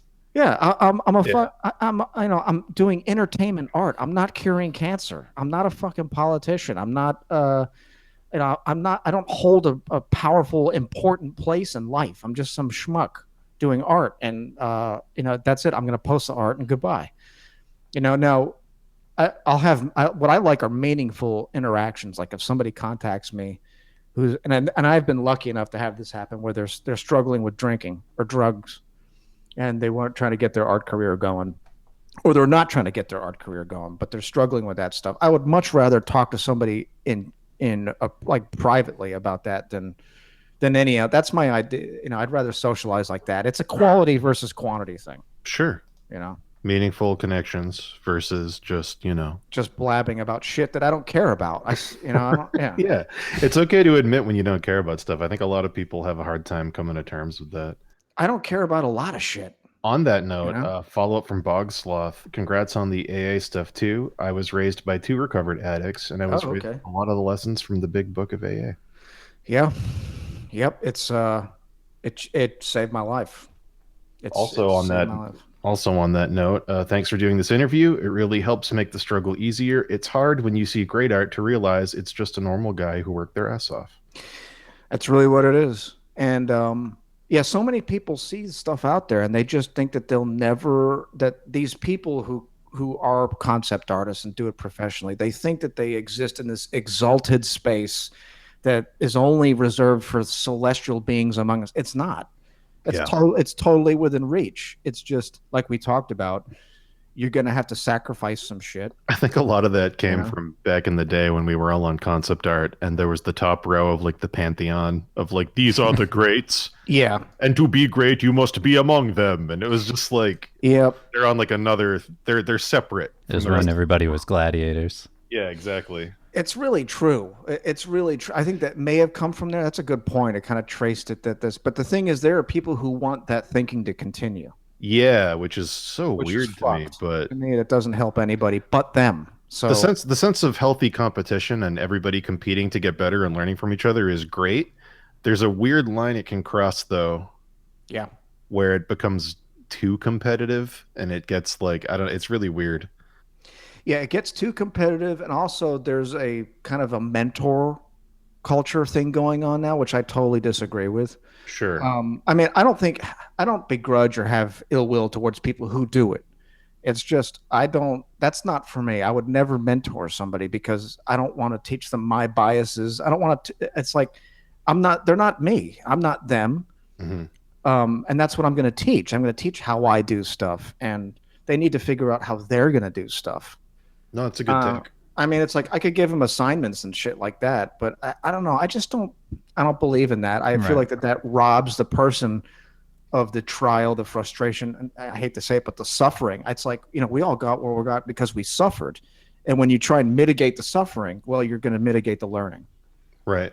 Really. No, me and Dave had a weird realization when we were over in Bali, because we were doing like hundreds of portfolio reviews back to back to back to back to back. Yeah. And like halfway through, we were like, wait a minute, we should be critiquing these people we should identify what they're good at and what the best version of themselves could be. Exactly. And start critiquing the portfolios on how to head in that direction instead of just, here's all the flaws that I see and what I would do instead. Yeah. That started working really well. Like that's how we still do them when we get the chance to. And it's like, that seems to be much more beneficial. Yeah. Play up their strengths and their exactly interests. Yeah, exactly. But what you're talking about, Dan, is basically when you get into that review, like critique and review space, the thing is that is kind of unspoken is that you're not comparing these people to yourself. Right. You're comparing these people to the quote unquote industry standard. Right. And so you get caught in that trap where you're just promoting the industry standard when you should be promoting them and their voice. And especially now when you can make a living doing your own thing and you don't have to be chained to the industry standard anymore, because there's so many opportunities and avenues to make money now. It's crazy. I mean, there are so many fucking ways to do this. And I talk about this in the tutorial. Yeah. Which you can get on gumroad.com. Search Brad Rigney art. It is the Hag Spawn link tutorial. below. 8 hours. The link below the video. Stop. Everybody. 8 hours of Brad. It's a full work day. You're going to learn so much. Support artists that you love. People are going to not buy it. If you're sitting here in the chat, so sick of hearing it. If you're thinking, man, this is a great interview, I should subscribe to this channel. Don't do it. Take that money. Go get the Hag Spawn tutorial. Yeah. Do that. Yeah, fuck that movie on Netflix. Get but my if you stuff. have subscribed to us, thank you. We love you, and it means a lot to us. But anyway. But yeah, I mean, that's something that we've all talked about a lot, is the industry standard versus the finding you thing. Can't critique a portfolio full of anime. Get out of here. Yeah. You got to be able to do that. Yeah, but there are people who want to they want there to be an industry standard because it benefits them. Oh, sure. Yeah, of course. And I mean, I don't think there's anything, I guess, wrong with that, but I would like for people to identify it and decide whether it's for them or not. It's a weird thing to try and help somebody get to a place that's, you know, whatever their version of being professional artists or somebody who's just doing what they want to do. Yeah. So it's hard to do it because like you were saying, the problem with telling somebody your journey is that it's your journey, and that what do you want them to be? You. What if they don't want to be you? Like, what if that doesn't get there? You know, like what if that doesn't lead them to where they need to go? It's like you can easily lead people astray, or like you said, lead them into your bad habits or whatever. Yeah. Like the amount of times that I've the wrong thing, when I think back on like the things I did wrong and like giving advice or whatever to artists or portfolio reviews, is I'll say my own thing and I'll like pass off my own bad behaviors on other people as some, you know, like I try never to say it as like gospel, like, oh, this is the way. Right. But they can take it that way and be like, oh, like we said earlier in the stream, it's like, you know, you don't want to say, don't ever see your friends and family and just do this forever and be a Spartan artist. Like, no, it's not going to work like that. No. It's like, but yeah, it's a difficult balance. Like, I know that was one of the things that you were worried about doing the tutorial. Like, you were talking about how you didn't want to do that. Basically, it's just like promote the way you do it as the way to do it. And instead promote like how I did it, or how you can then become yourself through challenging yourself and whatever. Is it like, I don't know. I just basically wanted to ask, like, how important is that to you to get across? And like, do you think that you're able to do that? And yeah, I think it's everything, being able to find your own voice. But like you talk about, it's this weird balance between, like, you know, I don't think there's anything wrong with reaching for that standard. You know, let the standard, quote unquote, that's out there, let it drive you, but don't let it define you. You know what I mean? Like, it's reaching the quality level, that stuff that's out now. It's just shit's amazing right now. I would not want to be trying to come out right now with all the fucking shit that's out there, because people are really, really good right now. It's not like when we started out where you could identify people like that. This guy is not so great, and this one really is. But now it's really tough, and but now is also a better time than any to really stand out. And like Steve is the perfect example. It's like when you did Steve, and we were laughing about it when you first did it, is that you said, like, I'm trying to do the shittiest job I could, make it look as bad as possible, make it look as shitty as possible, but still we could figure out what was going on, and look how it blew up. I mean, what the fuck, you know? It's that weird thing we talk about on here sometimes, where the more simple the art gets, the farther it'll translate. So like those little 3-panel comics that are like super simple cartoons get shared millions of times. Yeah. and then highly rendered, very realistic work like it's shared like just by artists. It's so weird how It's that fucked up. works. Yeah. It's so strange, but yeah, the simpler things are, it's really weird the different audiences it pulls in. Yeah, more Yeah. people can plug themselves into it because it's so plain and basic that it's just the content that's there. And then, like, if the faces are simple enough, then that could be anybody. And it's All Yeah. more right. Yeah. relatable. Not Yep. It's a crazy. not a question, but some sage advice in the chat from Asen to Hole for you. Mm-hmm. Make sure you jerk off a lot, guys. Okay. Thanks, Asen to Hole for you. Yeah, thank Appreciate it. you. We've taken it under advisement. I'll let my wife know how critical this is, Yes, it's and very important. I'll discuss it with her. hmm But anyway, Yeah, it's not up for debate. people are saying Blade Runner 2049 is amazing, so I guess we all have to watch that. We'll see. I kind of like the old one. I mean, I don't. I mean, I don't. I don't really have a desire to see it. I'm sure it's great. I don't. Sure. I'm not boycotting it or something like that. I mean, what I've seen of it, it looks pretty. But I'm happy with the first one. Like, I'm gonna wait for the cut where he talks over the whole movie, like with the first one, where he goes, "That's when I knew he was a replicant. yeah, yeah. I I hated reached that. for my gun and walked down the street. Something was wrong on this night." Oh God. It'll be great. Yeah, I hate it when they put it that in. It's like I didn't need a narration from Harrison Ford at the end telling me what was going on there. You know. We've got a question from Official Noted. They've posted a few times. We're trying to stick mostly to questions for Brad, but That's all as you right. posted this a few times, a question for Dave. What artists Dave has used as an inspiration to emulate their techniques and improve his own work? Hmm. I think Dave's gone. Oh, I know what happened. Kim may have came home. Shit. It's just us. Oh, It's just us here. We're just alone now. thank God. Oh my God. I can't wait. I got to send you a copy of the second book so I can show you the dudes I want to make you paint. Yes. I can't wait. I'm Yes. so excited. I want to do the bullies and the cop. You know, okay, do you know this old D&D character? There was an old artist for Wizards named Ed Baird, and that sounds familiar. there was this character called Lord Soth. Yeah, I want to say that He's sounds familiar. he's like a Death Knight with like a bucket helmet. I'll have to look it up. Oh my God, he's like the most D&D thing ever. Ever? But anyway, Okay. so yeah, like we have a character who's very inspired by him. That Just wait. ooh, I can't wait. It's the bullies, man. Really, the bullies. I'm pumped. Yeah, man. More Cyclops. The cop and Oh yeah. what was I'd the love to see you paint what's the as a cop. beholder Mandusa and what's Ben, yeah. yeah. We're gonna have you paint all of them. Dave, I are you will. back? No, Dave's gone. I think Kim may have come Yeah, home. Kim must have come home. The dog's probably started going berserk. He said Probably going there was nuts. gonna be that special moment where she came home. Let the me dogs- scan the chat. Okay.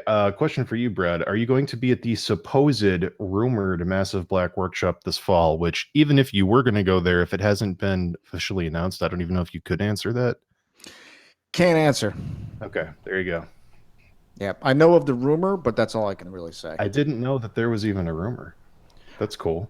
Yeah. I mean, We've been out of the loop. We've both been super out of the loop. look, that's all I ever am is out of the fucking loop. Yeah. I mean, I'm in my own bubble down here doing commercial stuff, really, or the tutorial. I was in a big fucking bubble trying to do the tutorial. I mean, it was just because it was my first time trying to produce anything like that by myself. So I think the next one's going to be better. I'm going to be a little bit more ambitious. I could probably speed it up a little bit, so we'll see. Yeah. We'll see what the hell happens. Dave, you back? Yeah, sorry, I was like seconds from peeing my pants. I'm back. Oh, okay. Yeah, that happens. We had a repeated question for you from Official Noted in the chat. They wanted to know what artists you used as inspiration to emulate their technique to improve your own work, Dave. Oh, me? Yeah. Everybody. I mean, in the beginning, really, like, and this isn't just because you're here. It's because you're best in the biz. Best in the I biz. always Oh, loved it, you. like Brad's stuff. BITB. Because I think we share a lot of the same sensibilities when it comes to like how we like lighting. Like I am a huge fan of all the same kind of stuff Brad is. You watch like the same movies for sure. Yeah, the Oh, same, yeah. same movies, same kind of content. Like, I don't have the same love Brad does for like the realism. So like, while I did try to kind of emulate that sense of atmosphere and like the subtle approach to like the lighting that you have and the way that you work with shape and everything, I found that like a lot of my other skills were too lacking. So I kind of just spread out to a bunch of other things and ended up taking, you know, bits and pieces from everywhere else, like old illustrators who do like 1800s like pen and ink stuff, and then like a lot of comic artists who just have super strong anatomy. And where I suffered the most was my line work, my drawings. So like while painting and working with light was fun, and you know, to say like a couple names, I guess like I looked at like you in the beginning. I looked at like Kieran Yarner. Like I looked at like a lot Yeah, of he's people. really good. I He's looked at really like a good. lot of people that were kind of like I had levels. So like I'd say Brad is way up there. Like I like Brad, like Jason Chan, like Westbird, all the people. All those guys are really good. Yeah, Chan and Wesley Bird are extremely good. and then for like masters, I liked like Ilya Repin and Mm. I like a lot of old masters, but like for me, I kind of just wherever I'm looking to improve is where I'll go for inspiration for different kinds of artists, and like I'll go into a different world and be like, okay, this is my favorite kind of person here. This is my favorite kind of painter. You know, if I'm thinking about lighting, I like this person. So it's kind of spread out everywhere. I try to be a Yeah, fan of everything. yeah, but your Judge Dredd stuff is enviable. I thought that was some of your best realism work Thanks. was the Judge Dredd stuff you did. Mm. Without Yeah. a doubt. But well, I mean, yeah, like you thought your line work was weak. I mean, look at it now. It's fabulous. I mean, it's Thanks. beautiful. It's beautiful. I mean, I can't do that. Like guys like you and like Gerald Perel, I could never. Gerard Mm. Perel. I mean, he's just fucking. Him and Marco are just like out of this fucking world. Marco's a monster. Yeah, the Yeah. amazing team at Six More Vodka. Oh, it's so stupid. They're all so fucking good. Like when we were doing the Genesis stuff, I saw a couple of just line work. It wasn't even there was no value, but just character concepts. It was like this sheet of like 16, maybe 17 characters, and his line work is just fucking crazy good. It's just so fucking good. And Oh yeah. When you see him at like workshops, it's like you're watching a time lapse video. It's just like Mhm. like the whole character's there, and you're like, no, no, No, please, it no. can't be that. And the thing is, what's cool about Marco's stuff is that he's one of the few. I don't know if there's really anybody else who can pull it off like him, where you can put a shitload of stuff hanging off the character, and it all enhances the character. Like all the decisions made for the Mm. design are like it all is perfect. It's You great. know? Yeah, he's great. There's But no yeah, one better at drawing feet on a plane, where a character is standing on that plane than Marco. I don't know how he got so good at that, but uh, oh god. what's that? That's Naomi Baker said something funny about that the other day. Like, getting the feet on the plane is the fucking boss fight. Mm-hmm. And that's basically exactly what it is. Absolutely. Making your character ground ratio looking correct. That can be really tough. We had a question in the chat from Zombieland who says, is the tutorial video or mainly audio? The tutorial he's asking about is the Brad Rigney You Ag Spawn dare. tutorial on We've passed the Gumroad. rule of There's a threes. link below. You can click it, worth every penny. But yeah, it's both. It's video and audio. Yep, it's commentary. You can hear my stupid fucking voice for about 9 hours straight, commenting over the whole thing. Yeah, it's actually the title of it is Brad Rigney's tips, tricks. No, it's Brad Rigney's process tips and tricks There you go. for commercial art. Search Brad Rigney art on Gumroad. And Find it. yeah, it's look if some of you guys are like wondering what you're getting into, I'll tell you that it's less a step by step, and it's more of like my approach. It's more of kind of like what it takes for me to get where I get, and kind of the mistakes and mishaps. And you get to see me make some corrections. Like when I did it, I didn't want it to just be me kicking ass. There was some stuff in there that is where I have to address and fix some fuck ups, and I think that that's way more valuable than just having everything be perfect and going really fast. It's the reason why I did a lot of it in real time. Probably a mistake Mm. because 9 hours is a long fucking time, and there's a lot of like I'm just trying to paint myself out of a jam, but I wanted you to see it because I wanted you to see what it's really like, instead of just having it be this kind of fairy tale of how things are created. Sure. That's like the full length of my tutorial. That one that's 15 hours is just Yeah. like me falling into holes. That's the whole tutorial, is just Yep. crawling out of pits. Yep. I wish, like, there's so many times where I've been working on something and like it's going so bad, and like I'm ready to just fucking take a hammer to my face, you know? And I'm like, how am I going to fix this? How is this going to look good? Like I can't see the way out. And it's like I think about all these great emails and comments, and people are like, I'll never be this good. I wish you could see me basically shitting in a bucket in my office right now trying to figure this out. I wish these people could see this so they Yeah. could be like, okay, this is attainable. I don't have to be a fucking god to do this. You do not. Well, like, tell people what you work on, like your tools. What do you mean? Like your tablet and what version of Oh, Photoshop and it's like. Photoshop 7. I work on a 6x8 Wacom from 2001. Boom. 2001. You don't need all that. I use it because it's small, and I've used it for so long that it feels like glass. So I hate the new Wacoms. I mean, I love Wacom, but I hate the new ones where they're huge. It takes you forever to get your cursor across the surface. And not only that, it has this tacky surface that eats up your fucking nibs in like 2 seconds. And so I'm like using the same nib from 2001, That's insane. No, I'm not. I've changed them. I was going to say, there's no way. There's no way you've been using a nib for 17 years. No, I wish. But no, it's yeah, you don't need the best equipment. You really don't. I mean, I've tried CS6 and it's nice, but for some reason my brain won't let me wrap around the workspace. Like I don't like it. Like You I need don't your like hot it. rod. You got to drive standard. Yeah, I just like Get my in that Chevy. Yeah, I like my piece of shit Camry. Yeah, there you go. Yeah, I like my piece of shit Camry instead of the Rolls-Royce Phantom, Yeah, man. Well, I'm always No shame in surprised that. by like the thing that I notice a lot of people do is they will over prepare for something in lieu of actually working on something. So it's like they'll buy all the art books, get all the right supplies, get everything you need to get, and then they don't do the work. And then there's people like you who are top of their field, and it's like you're in Photoshop 7. You have that 6-inch tiny tablet that I could never use. You shit yourself trying to use. Yeah. It's like, and you're producing the work you're producing. It's like, I mean, to me that's insane, but it's just like, I don't know. It doesn't matter. Like there's no rules to it. No. Yeah, there's a lesson there. Yeah. Yeah, and another thing too I wanted to touch on too is how much, and this is unfortunately there's no way to really show this in the tutorial, is that all the prep work I did for it is that now I spend a shitload of time like gathering reference and researching. Sometimes I don't use all the reference. Sometimes I'll just grab a picture because I like the way it looks, and it will help me kind of fit my head into the space of where I need to be.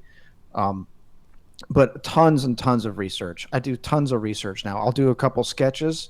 I'll have a basic idea of what I want to do, and then I'll just go out and do research, because my idea is going to change on the fly once I get in there and start working with the stuff. So is adaptability. Like as artists, I think we can get married to an idea really quick, and we try and make it work to the exclusion of all else. And I've found that I've had more success being adaptable instead of just trying to drive a narrative that's not working.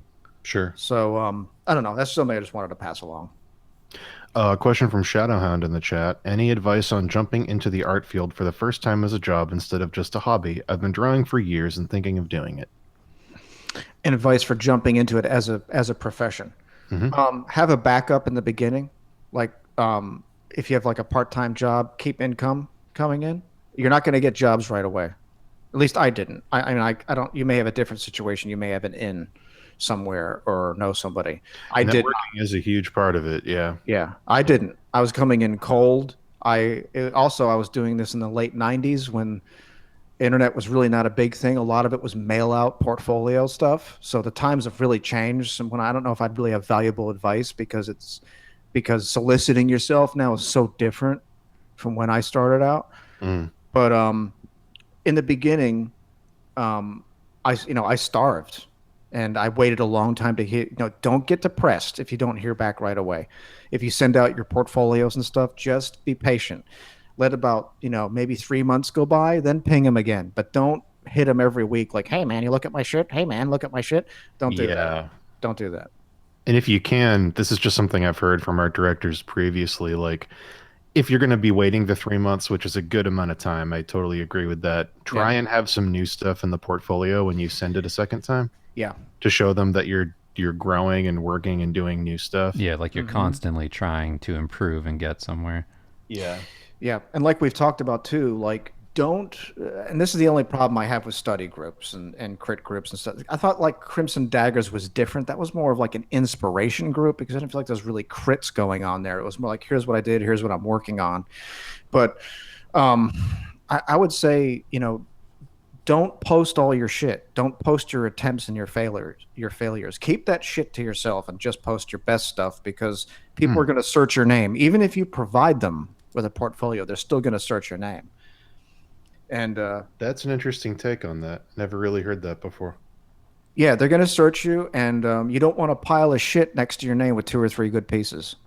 You want your name out there with. I mean, don't do it. I mean, I look back on some of my stuff and I'm like, fuck, I wish that thing wasn't out there. But so what you're saying is, back when I was doing studies of a taxidermied bird, and I would write the word shitbird on every piece. Yeah, not to put that on the internet. Bad fucking idea. Yeah, don't do that. Yeah, it's like unless you have some kind of share on like clicks going to you, like then yeah, like if you're the first thing that comes up on, like if your website's the first thing that comes up on Google, yeah, it's like okay. But if not, if it's just linking directly to like some forum or what Brad's saying, like some small group, it's like watch out. Or make like a really cool alternate name to post your studies under that isn't your name, like Render Junkie or Twisted Pixel, or like Bat Cyclone or something. Yeah. Ass cheeks, something like that. But yeah, look, I hate to say it too because it like almost like piles on the pressure, but especially now when there's so much great stuff out, you really I guess be patient. Is the best thing I can tell you is to be patient and forgiving with yourself. I mean, that's a big one is, I know you got, people are new. They want to get out there. You want to start scrapping right now, right away. I get the feeling, but I would suggest to just be patient, get your best stuff. If it's not happening, if you look at your shit, don't look at your shit for what you want it to be. Look at it for what it is. And then make changes accordingly. Like I had to learn how to self-critique. Being able to self-critique is probably the biggest skill you could learn because you can have all the enthusiasm in the world. You could be as pumped in the world. You could even be as skilled in the world. But if you don't have the grit to deal with it when the hard times in this, it's not gonna work out. You got to be able to hang in when things are hard, when you're not getting jobs. Keep a positive attitude. So much of this shit is psychological. It's so much. Just getting in the right headspace and staying positive because it can be tough. It can be really tough. Can I throw in a question before? Sure. I wanted to ask you an emotional question, an after school special question. No. Okay. How has like, I know that you help out with like the AA stuff. Yeah. How has that come back to you in terms of like your career? Like I know like you're super grateful for things and I always think like that has something to do with it, like helping people and how you talk to people, like how you're talking to people right now on here. You know what I mean? Like how has that impacted how you work and everything? If I didn't have that, if I didn't have my sobriety, I would not have any of this. Like so much of that has helped me do what I do. Number one, because it's helped me look at it for what it is. But yeah, it's, again, this is something like, you talk about it and people start fucking rolling their eyes, but, I believe in God, I believe in Jesus, and it's really important. That stuff is really important to me. And I rely a lot on that to keep my head straight and keep me out of myself. And it's gotten me to think about other people. And, those have been probably some of the biggest assets is is fighting that instinct to just think about yourself and concentrate on your shit and kind of walk away from that headspace and kind of look at how I'm thinking about this stuff. And like, I don't know, we've touched on it before, is like, sobriety and AA and that stuff, like it's really helped me get a handle on the whole expectations, anticipations, and ego, and getting my ego out of shit. And comparing myself in positive ways instead of like being unsatisfied. Yeah. Focusing on the dissatisfaction. Yeah. Is I don't know. I'm trying to verbalize something that's very hard to verbalize, but well, I imagine your whole sense of time and growth is hugely affected by it too. I mean, the 20 years thing is like, that means something different to you than it would for almost anybody else. Yeah.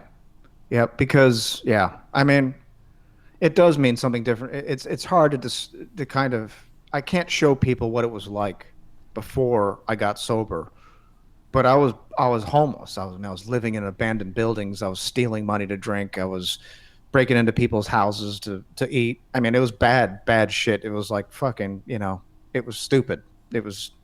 I can't believe I survived some of that stuff. But coming from that and just thinking about me, to the exclusion of all else, and not giving a shit about how I affected other people, coming from that place, and it's taken me 20 years. I'm still learning shit. I'm still, like I said, I'm eager to be wrong. Like it's put me in a headspace where I'm looking for my faults and I'm looking at how to fix them, or how to accept them.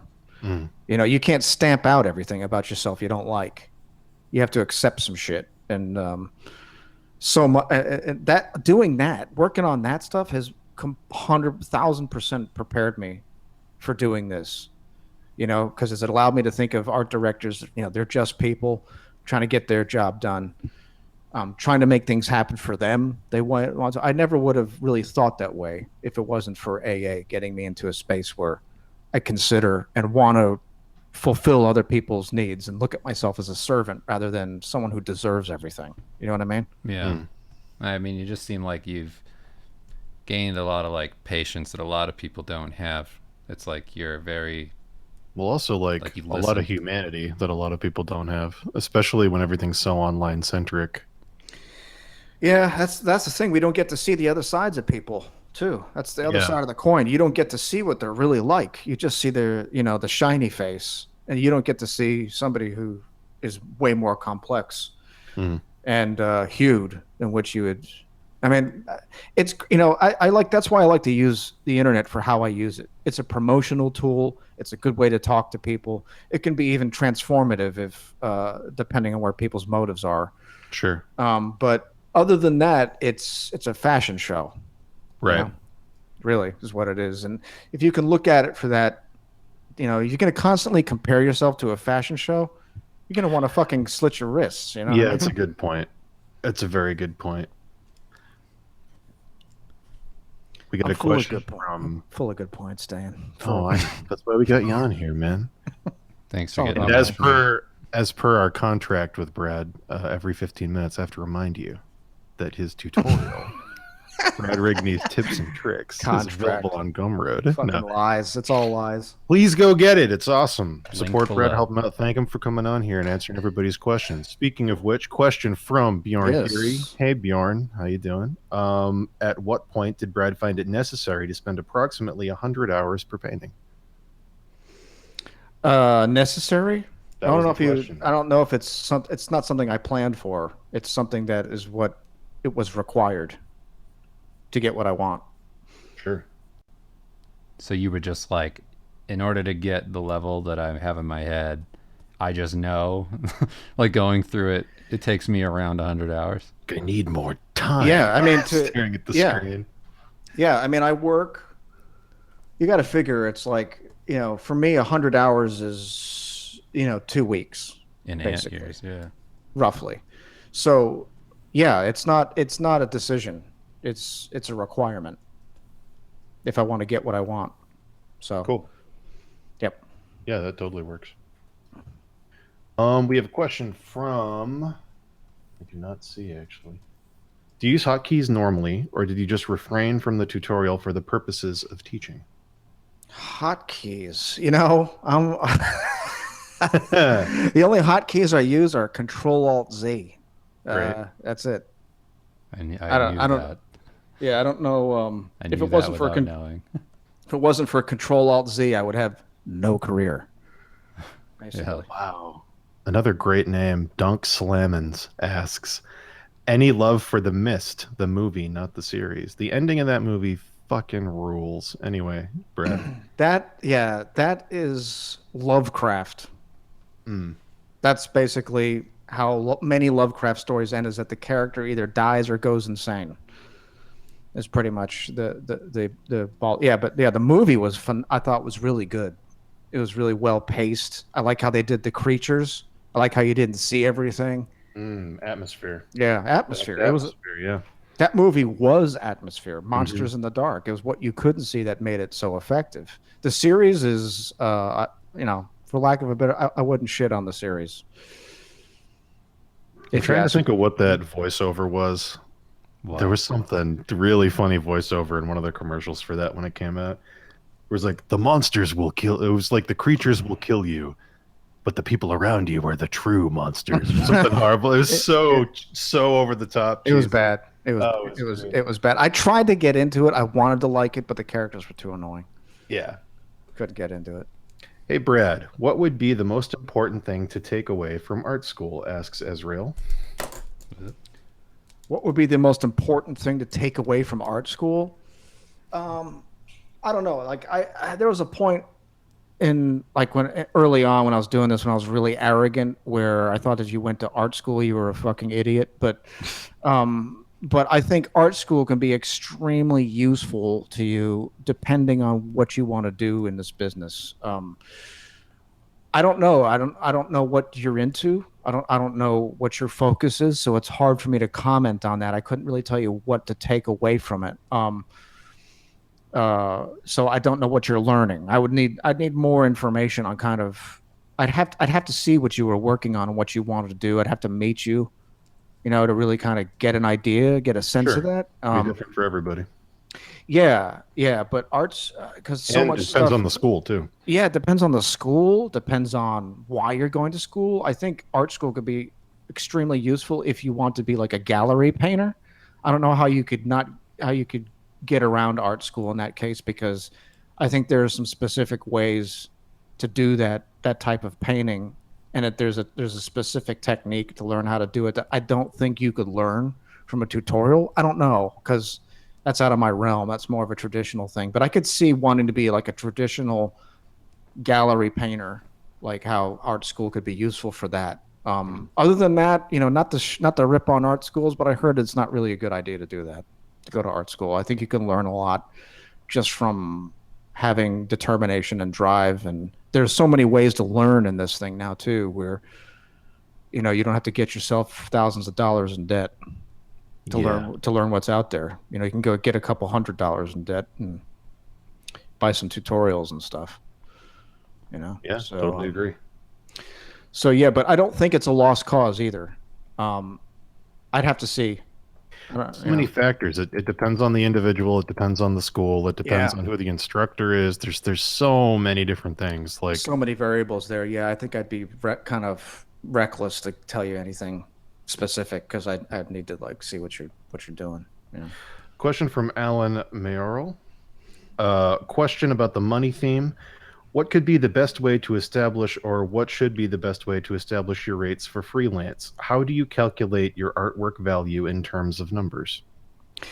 I think you calculate your value in terms of your name recognition. I think when you start off, look, this is just how I look at it.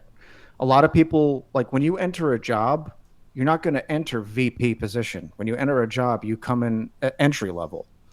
You don't earn top dollar when you come out. I don't know. Other people may look at that differently. Someone may be extremely good. I think if you're extremely good and you can rock shit out, then maybe you could ask for a little bit more, but people pay for a name. like we talk about. Like, for instance, like Bjorn Huri is a good example. Like, he's a name you recognize. You're going to pay more for him, as you should, because he's worked to make a name for himself. That should matter. But when you're starting out, how do you rate yourself? I think the good idea is to basically, ask the art director, if you're talking to one, ask them, what can you guys do, and then take it from there. Usually they'll be honest with you. Of course, they're going to lowball you, but you got to make the gamble. I think when you get a name, you're going to have more bargaining power. But when starting off, you're just going to have to get paid shit, for stuff to cut your teeth on, build your name. At least I do. I don't think that's a bad thing. Like, I got paid shit in the beginning, but I didn't look at it like that. I was just so fucking psyched to be working in the business. And once you do build your name, you can charge more, and you should charge more, because they're at that point when you're contacted, they want you to represent their product. It's not you're just available. It's they want you. So I think in the beginning, I would just get ballpark rates from whoever you work with, because all budgets are going to be different. I wouldn't go bargaining like with a lower tier company with like thousands and thousands of dollars, because I don't think it's going to happen. And it's easier to work for like third tier companies when you start cutting your teeth. So your rates are going to fluctuate. But I mean, I would not work starting. I mean, like, I did stuff when I first started out for like, $75 each, $150 each. I'm not White saying Wolf. you should. Fantasy Flight Games. Basically the same. Yeah. Cheapest bastards ever. Sorry, guys. Yeah. But yes, just cutting your teeth on stuff like that, like, $750, $150 for pieces for stuff. But White Wolf pays really low. But again, you're building a body of work, and it's going to help later on. But I would just say in the beginning, don't get your mind fixated on a rate, because not all companies can afford the same thing. But yeah, it's the kind of thing you're just going to have to play by ear, because all your clients are going to be different.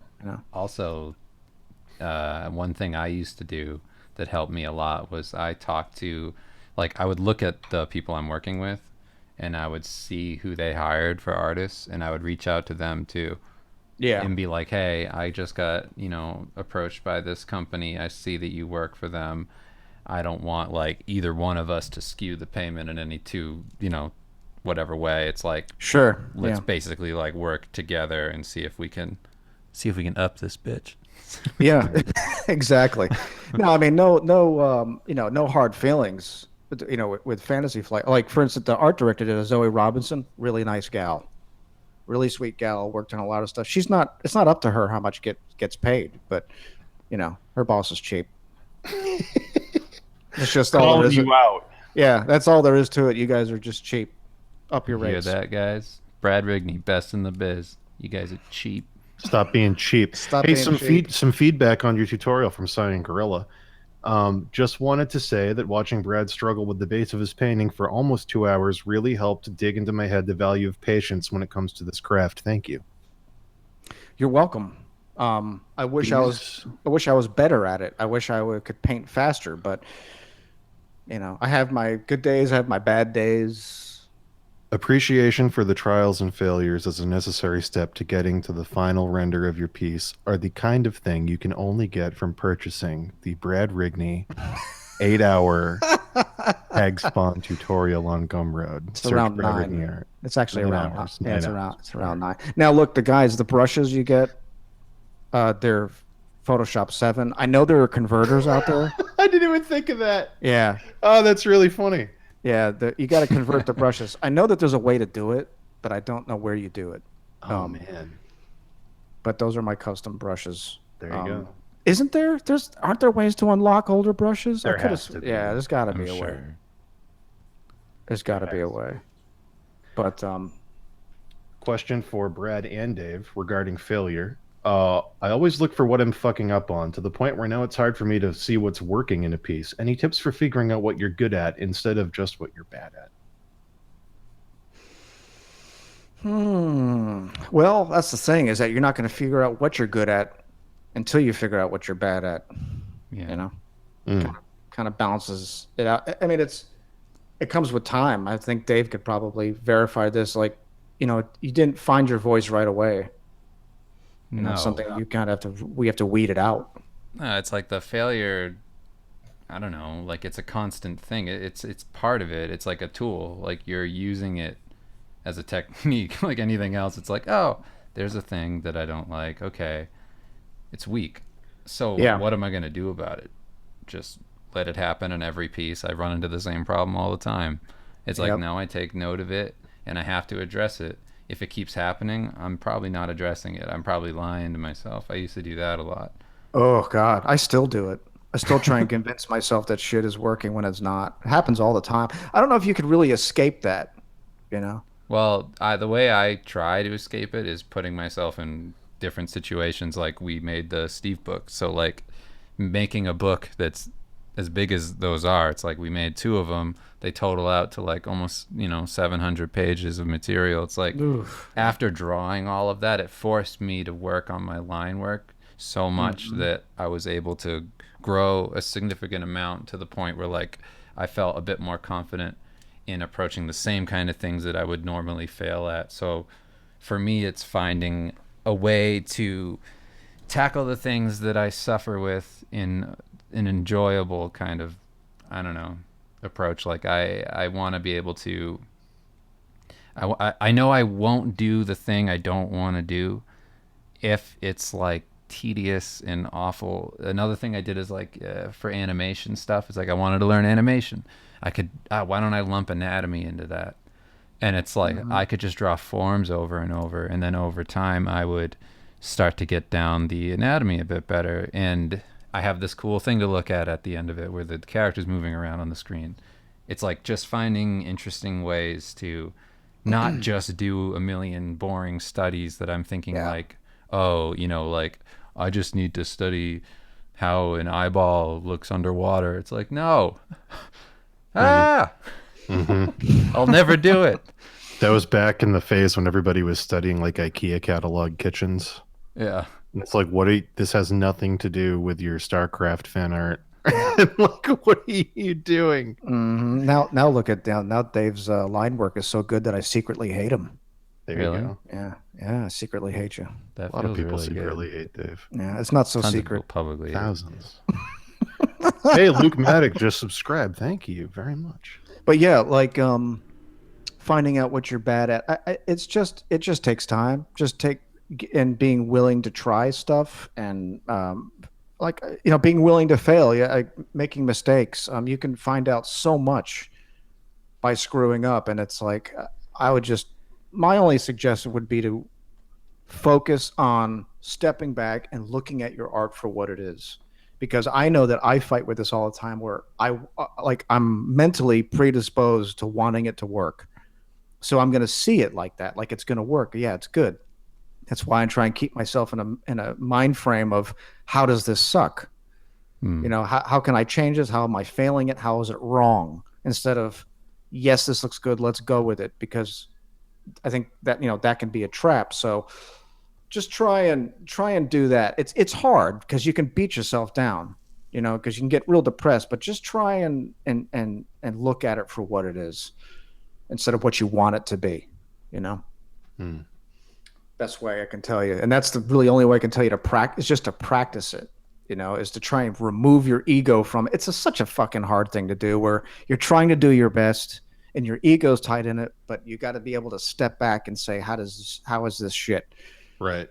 You got to detach your sense of personal worth and your value as a person from the art and try to look at it objectively. So many people have a hard time with that. Oh my God, that's all I see. Yeah, it's like when you're inside all day working all the time, it's so easy to think that you are your art and that's all you are. And if the art sucks, then you suck and you go down that spiral. That's so easy to slip into.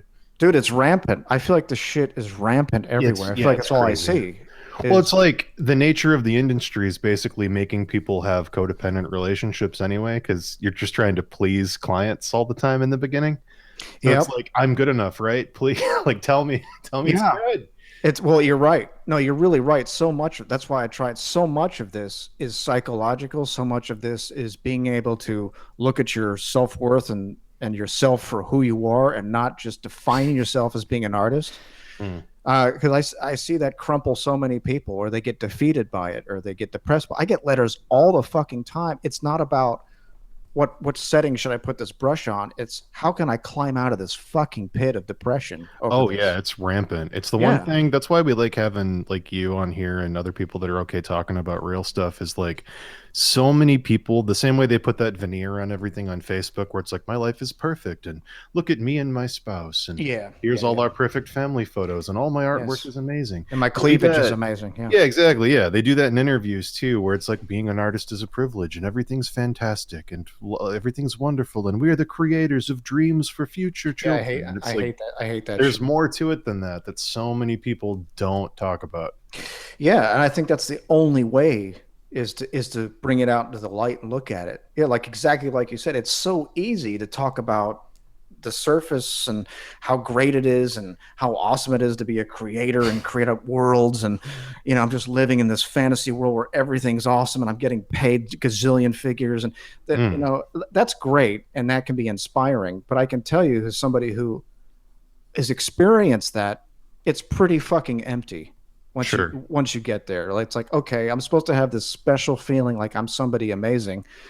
And if you really buy into that, then I guess it is. But when I've got kind of reached a place where I had some name recognition and people were saying really nice things about my art, and I feel like I had quote unquote made it, it was like, is that it? Is this supposed to be some amazing feeling? Sure. And I'm glad I didn't get to that, where I kind of bought into the whole notion of I'm on this upper echelon and I'm some sort of magical, special, exalted creator in life. And it's much more fascinating to me to look at the failure and see it for what it is, and get my feelings out of it and be like, okay, that's going on, I can fix this, or that's going on, this person was able to fix that. Like, I want to take it apart and fix it, because that will give people hope and saying, okay, you don't fucking have to be somebody special. This is reachable, and it's totally reachable. It's just you're going to have to walk through some shit. Well, it's like, really, imagine watching the last 3 minutes of the Temple of Doom and thinking that was the whole story.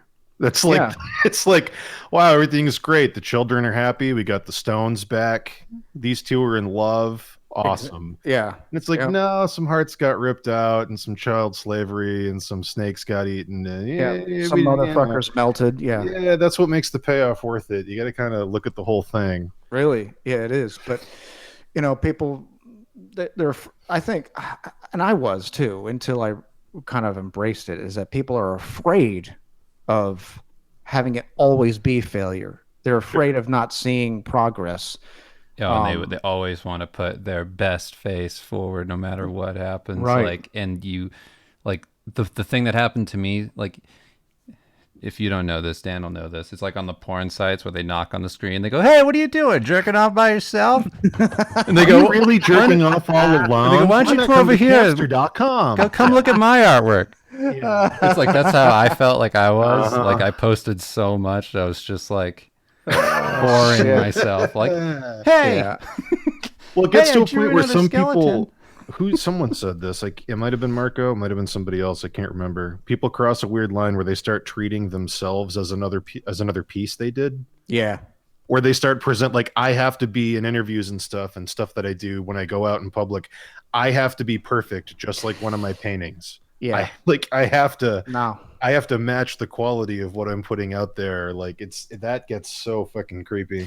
It really does. Like, when you start buying into the bullshit and kind of strutting around like your shit doesn't stink. I don't ever want to be somebody like that. That's why a lot when I talk about in the tutorial, which you can get at gumroad.com, search Brad Rigney art. It's Brad Rigney's tips and tips and tricks. Yes, there's a lot of tricks. I can't even do it with a straight face now. I can't even. Okay. Oh, God. But yeah, that's why in the tutorial, I would talk. I put myself out there not because I want people to like feel bad for me or my past or like, oh, he's been through so much. He's so special. It's not what I want. I put all my failures and all the struggles I've been through, because if I can get through that, you can easily get through it, because there's so much of my life that I just stuck my middle finger up at. And like, despite people trying to help me or make things easier on me, I just was like, fuck you. I'll do it my way. And so what I'm trying to tell you is that it's, that's why I did that, is put all myself out there and talk about how I screwed things up, and kind of like that success is not some straight line up. It's like you go all over the place. You fuck up, you backtrack, and that is normal. I just think that, most people, at least I feel like this, just based on the communication I get, that they just see everybody rocking shit 24 hours a day. And it's not the case. It's not how it works. They got there because they suffered. It's just not, they don't talk about it. And so you just see the candy glazing on everything, Sure. Hey, how long do you have? I just want to make sure we're not keeping you super long. I know you got life and kids and stuff. You kept me longer than I wanted to be here, about 5 minutes after the podcast, but okay. Yeah. We got some more questions in the chat. I'm going to say probably 8 more questions I saw, and then some stuff on Twitter. Are you okay? I'm actually good. I'm fine hanging out. I'm cool. Good. I'm having fun. So great. Just want to make sure. Yeah. Okay. So some questions from chat. Question from Zach. This is just a quick one. I'll go through this. Do we do portfolio critiques? We do. We're not doing them today. This is just an interview with Brad, but sometimes we do that. We will post up on Twitter when we do that. Cool. Question: how important are thumbnails to your pieces? From Bionic Sonic. I don't do thumbnails. And neither I don't know. I just don't do them. I'll have a very strong idea of what I want to do, and usually I'll bring it very, very close to a final. I'll show it to an art director, and they either will want to see something else or they'll want me to finish it. And I would say 8 or 9 out of 10 times, they'll want me to just finish it. I kind of don't believe in thumbnails. I think you push an art director into a space where basically they're going to try and figure out what they don't want, but then they can't figure out what they want if you give them too many choices. I don't think I'm not trying to say that as an insult. I'm trying to say it as a appreciation for their time. So I try to bring something to look good and close to like maybe like a week away from a final. I'm not that type of person. I don't do thumbnails. I will in the beginning, but it's out of desperation, not because I feel like it helps. I don't know. I feel like that the right path kind of presents itself early. And I don't want to give myself too many directions to go, or else I'll just sit there and not do anything. So I usually have a strong idea I go for. Now, it depends on what you're talking about with thumbnails. If you're talking about creature design, then I think it's maybe different. But if you're talking about composition, no, I just go straight for it. I think a lot of people now, thumbnails is just zooming out in Photoshop to see what it looks like small. And if it looks good, that's your thumbnail. Oh. You're not actually doing an actual thumbnail. You're just zooming way out and going, yeah, that reads. Okay. I do that all the time. Yeah. I mean, I do that all the time. It's one of those things where the digital tool kind of made the process of having to do miniaturized versions a little obsolete. A lot of people still do it, but you don't have to. Yeah. But yeah. I try and I don't know if you guys see this phenomenon. You look at a thumbnail, you'd be like, holy shit, that looks awesome. You get in there and it's not very good. Once you look at it up close. Yep. I try and go for the opposite thing where the thumbnail looks good. The closer you get, the better it looks. Right. That's what I try and shoot for. I mean, I don't know if that helps or not, but I think it depends. If you're doing, that's actually the Frazetta thing is. Is it? Okay. Yeah, the reason he was the guy for book covers is because he would design something where from across the store you'd see it, which would basically be thumbnail size on the book cover. Yeah. And as you got closer to it, it just got cooler and cooler and cooler, and then you're holding it and it's just as cool, if not better, when you're looking at it up close. Well, that's him. I mean, that's him. And talk about, a lot of people love Frazetta's designs and his execution, but Frazetta's composition is really where I got my sense of composition. The way he is incredible composer. The way he uses space in a drawing or painting is that he makes it you do exactly what he wants you to do with your eyes. Like they go exactly where they're supposed to go. Great person to study in terms of that. Not in terms of the content, but in terms of how he would compose the stuff. So yeah. Yeah, fantastic stuff. Yep. Yeah, there's some comments in the chat too. Totally agree. Like, there's no worse feeling than giving an AD like 5 thumbnails and wanting to do one really bad, and then they choose the one you really don't want to do. That's always the one they choose. Setting yourself up for failure. But always the one they fucking choose. I guess as a follow-up, just because it's on topic with that, regarding thumbnails, have you ever had to deal with clients where the contract says that they demand 3 or more thumbnails? No. Okay. No. I mean, that's something I work out usually with them. Like a good rule of thumb is the first 2 revisions are free. After that, we talk about day rate. Because then they don't know what they want. Right. So, and that's the whole thing. It's not an insult because you think the art director's stupid and they can't make decisions. It's just you're making their job easier if you take the time to really hone down something that's more successful than the others and take it closer to finish, because that's going to give them a better idea of what the product's going to look like, and they get really excited by that. So that's another thing where your negotiating power increases with your name recognition too, where, asking for stuff like day rates and saying I'll do 2 revisions and after that you have to pay me more. Like, the more you grow and get your stuff out there and seen, the more you're able to do things like that and have it be accepted. Yeah, for sure. Yeah, not in the beginning. I never tried that shit at the beginning. I was like, okay, you want a revision? How's this? Do you like how this looks? Or, you gotta, I hate to say it, but you gotta eat a little bit of shit in the beginning. I think it's normal. I think. Well, yeah, it's the porn stars knocking on the screen. It's the, do you want to fuck me? Yeah, hey, yeah. Come over here. Hey, yeah.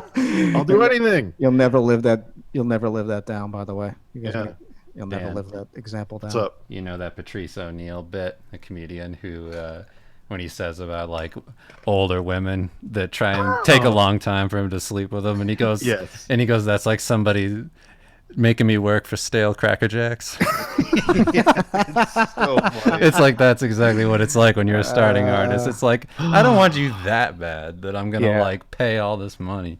But the thing is, it's not going to be all. The thing is, it might not be like that for you. You may be excellent. You may have a natural talent that you haven't had to develop very much. I mean, if that's the case, fucking great. Take any opportunities you possibly can. But for the majority of us, we start off doing low-paying jobs. Mm-hmm. Honestly, I was busting Fantasy Flight's chops before, but I mean, they're a good company to start off with, to really get your stuff down, Totally. So they don't pay great, but I mean that's just the way it is. It's a good place to start. You're gonna the Kickstarter market is also good. Mm-hmm. I don't know if that pays particularly well or not. It might not, but there's a lot of content there. There's a way to build a portfolio. Yeah. I mean, I've worked almost exclusively on Kickstarters for like 3 years now. Oh, there you go. I've made plenty of money doing that. I mean, not just our 2 Kickstarters. Like, I've worked on other people's as a concept artist and as a consultant. Yeah. And there's whole new avenues to making money now that there weren't back when we first started talking 25,000 years ago. Yeah, and that should hearten you guys, because back in the day when I started, it was just White Wolf, Fantasy Flight. It was, I mean, there, AEG, all the kind of third tier RPG and game companies. That's all you had to work with to build your name. And now it's way different. You've got way more options. So, it's there's more to choose from, but also the competition's more fierce. Yeah. So, what do you have a follow-up on that? It's also what you choose to do. It ends up helping you in the long run, because it's like if you're doing something, like if you're trying to make a fantasy portfolio and you're expecting just like random people to pay you a bunch of money to get it done, it's like you might as well, if you're going to do it anyway, it's like do it for somebody, get paid what you can, get it in your portfolio, and then plan for the next jump. It's like you're trying to get to D&D. Okay, I'll do D&D work for this lower rate, and then I'll use this job as a jumping off point to get to the next level.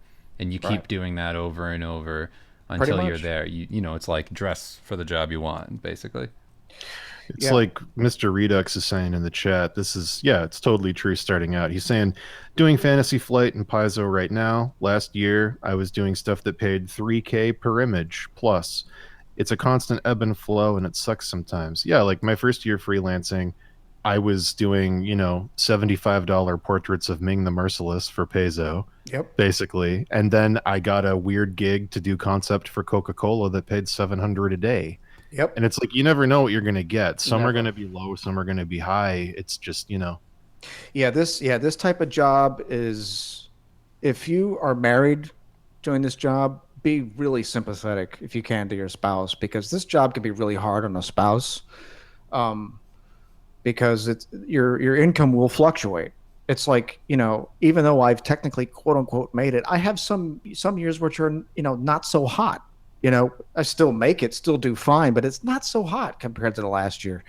It's like, you still have to fight for jobs no matter what level you're at. And, it's and just like the gentleman was talking about. Yeah, you're going to do stuff that is not going to pay as great. You're not always going to command an amazing rate all the time, just because budgets fluctuate. And I try and be adaptive. I shoot high, just like my clients are going to shoot low.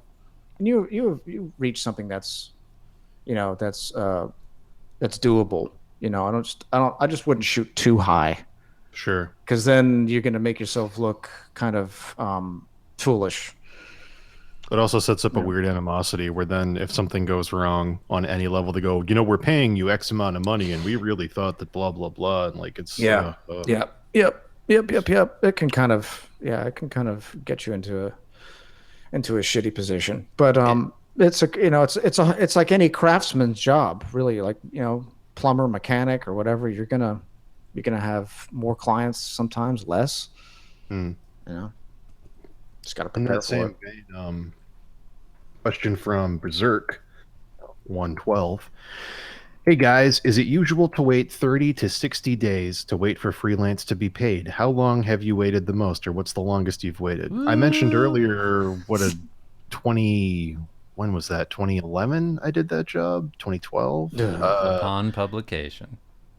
Oh yeah, on publication that's the thing. So the thing I mentioned earlier in the stream, if you weren't here, was I did a job for Pathfinder that got released last year, and I did it in 2012, I think. So I waited like 6 years to get paid. Holy shit! They must have just done their books or something. Yeah, I just got the check, and I forgot I hadn't been paid for it, and I was like, "What?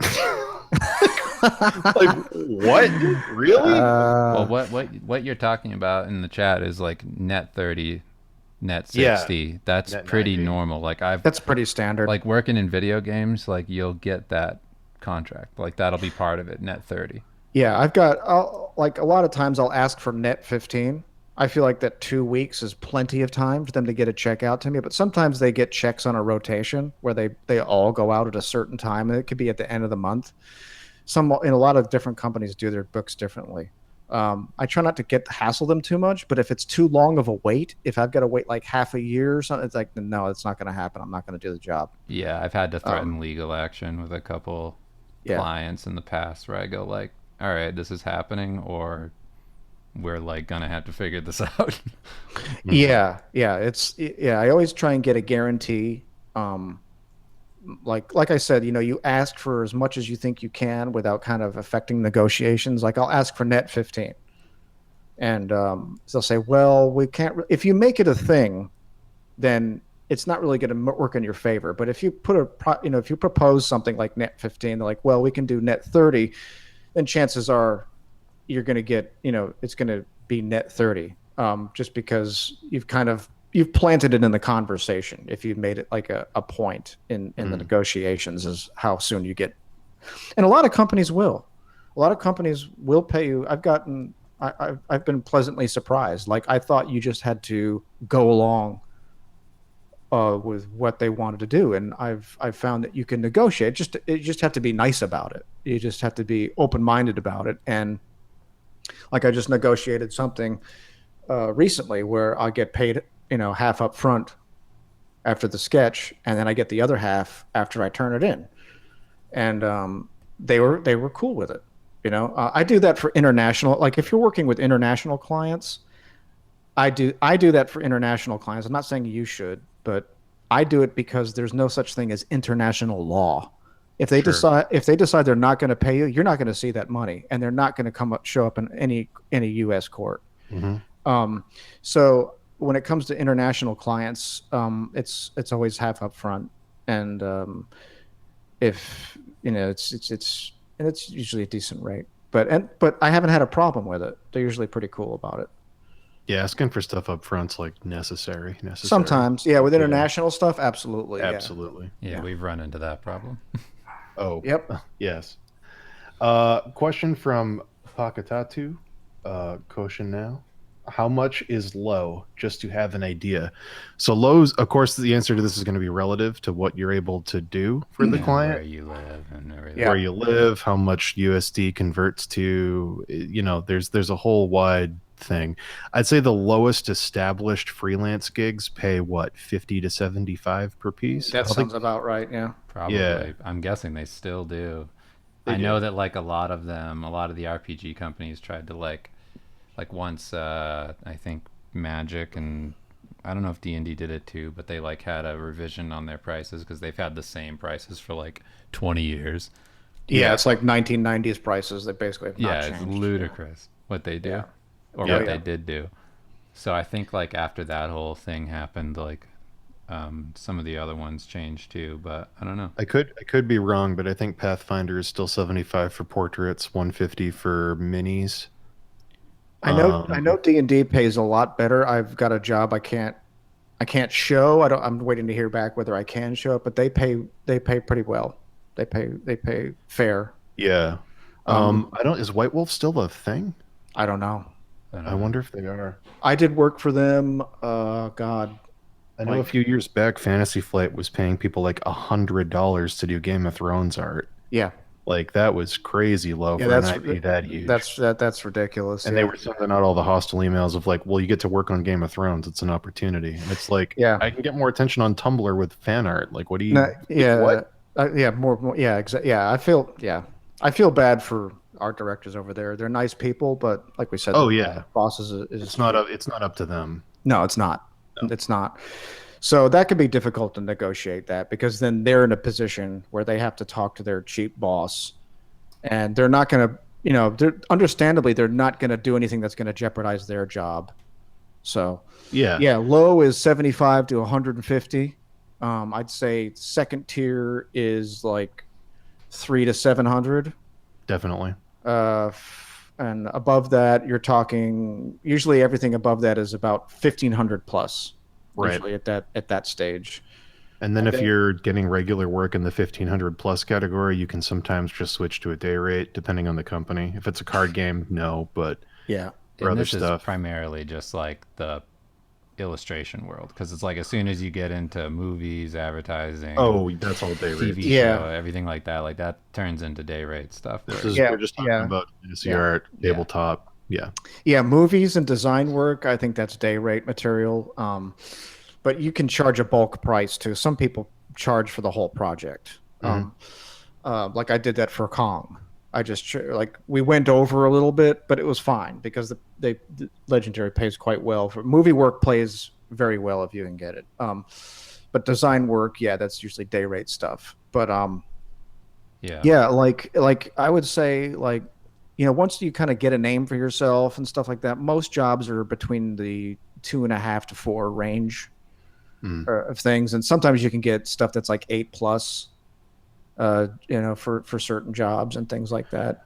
Depends who the client is. And some of them have retarded budgets, and they're more than happy to pay because they have to do a tax write-offs and stuff like that. They have to think about how much taxes they're going to pay and what they can get for it. And Yeah, it comes with experience too. It's like if somebody, like we said this about how, like if somebody says like, "Oh, awesome," that's when you go, "Fuck." Yeah, should ask for more. Should ask for Yeah. more.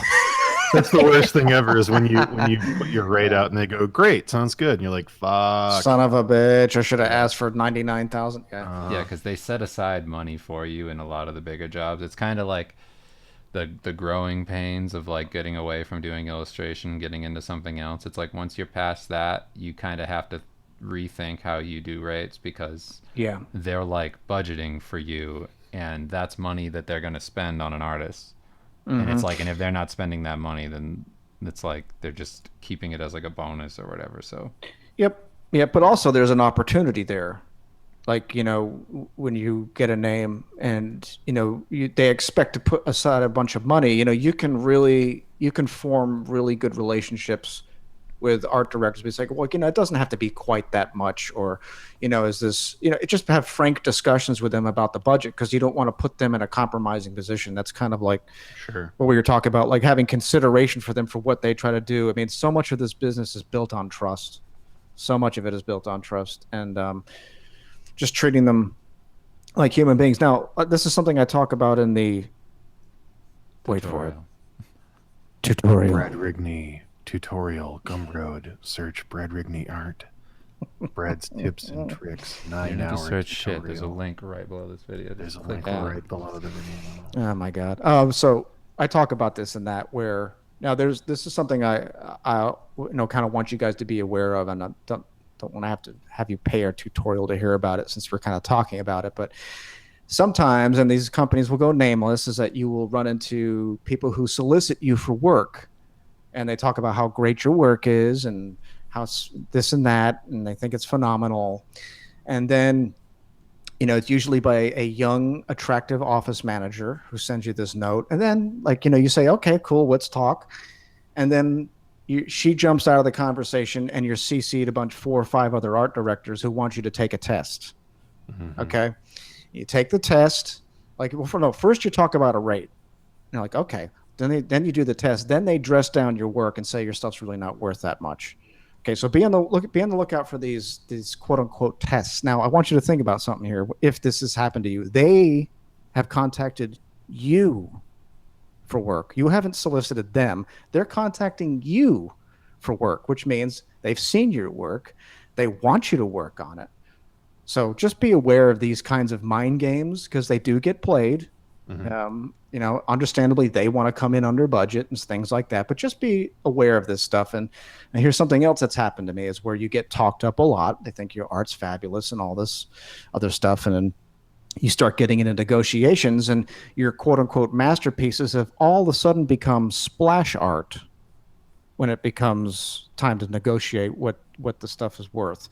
Just be aware of the language and stuff that people use, because some of these people do go to seminars to learn how to get the most out of interactions like this, and you don't have that benefit. So just be on the lookout for this. Always respect. If you feel like you're getting yourself into a position where you're not going to be able to respect you can't keep your self-respect, just don't do it. You're not in a contract yet. Just that's what I'm trying to say. Is just watch your ass, and the eagerness to get in there and do the big jobs. They know that you're eager to get out there and set a name for yourself. So there are people who are looking to take advantage. So just watch that. Just watch it. It's a jungle. In that same vein, question from Anton. I love Brad's 3-step marketing program, but I do want to ask if it's really possible to really get your name out and build a strong brand when there's so much amazing work out there. It feels like to have really good work isn't enough anymore. I know it feels like that, because like we've talked about, people put their work out, and I think a lot of that is projection, where I know it may seem like that it's about the personality and not the art. I don't think that's necessarily true. Of course it's possible. And having good art is just good enough. I mean, like we've talked about, like I pop my head up once in a while. Like I keep pretty much a low profile. And I'll just post art. And if I see art I like, I'll say something, I like it, or I'll support that other artist. The 3-step marketing plan does work, but you have to be patient with it. You know, that's so much of this is fucking patience and having to deal with your own character defects, like being impatient, getting depressed, um, getting frustrated, not forgiving yourself, not giving yourself room to learn and grow. It's, you know, we all want this shit yesterday. So it seems like everything takes forever, but just be patient. You know, you can totally do it, but, and you don't have to constantly inject yourself into the conversation. Yeah. Right. You know, just let your art speak for itself. That's You a know? huge part of it. Yep. Well, it's like there's a lot of podcasts out there and things that, people listen to where it starts out really slow. It has no momentum. You go like, this person sucks at interviewing. All this stuff shit. It's like literally this right here. So Yeah. like, but if you're persistent and you keep going, Shit. people Yeah. are gonna come hang out, listen. It's gonna be like a normal thing. If it's like a weekly thing, then they can trust it. They'll look at it. It's like there's plenty of artists on Instagram that have 100,000 plus followers that I wouldn't say have like phenomenal portfolios, but it doesn't matter because they're Yeah. doing something that resonates, or they're just posting a lot, or they're touching on things that everybody's into at the moment. Like, who knows? There's so many reasons why you can blow up. And Yeah. it's not skill based No, necessarily. It's like not at it's all. ideas. It's fun. It's like when Brad's talking about being inspired by Corbin, like it's not like Corbin's like skillfully like the greatest artist you've ever seen. It's not like fundamentally you look at his work and go like, wow, but there's something to it that's different. Oh Well, yeah. it's like Yeah. Garfield makes more money than any of us. Yeah, It's the same exactly. thing we used to Yeah, talk about fucking- all the time. It's Yeah. like Fucking peanuts. none of us have Jim Davis money. Like, it's, No. there's skilled and then there's different kinds of skilled. Like, Yep.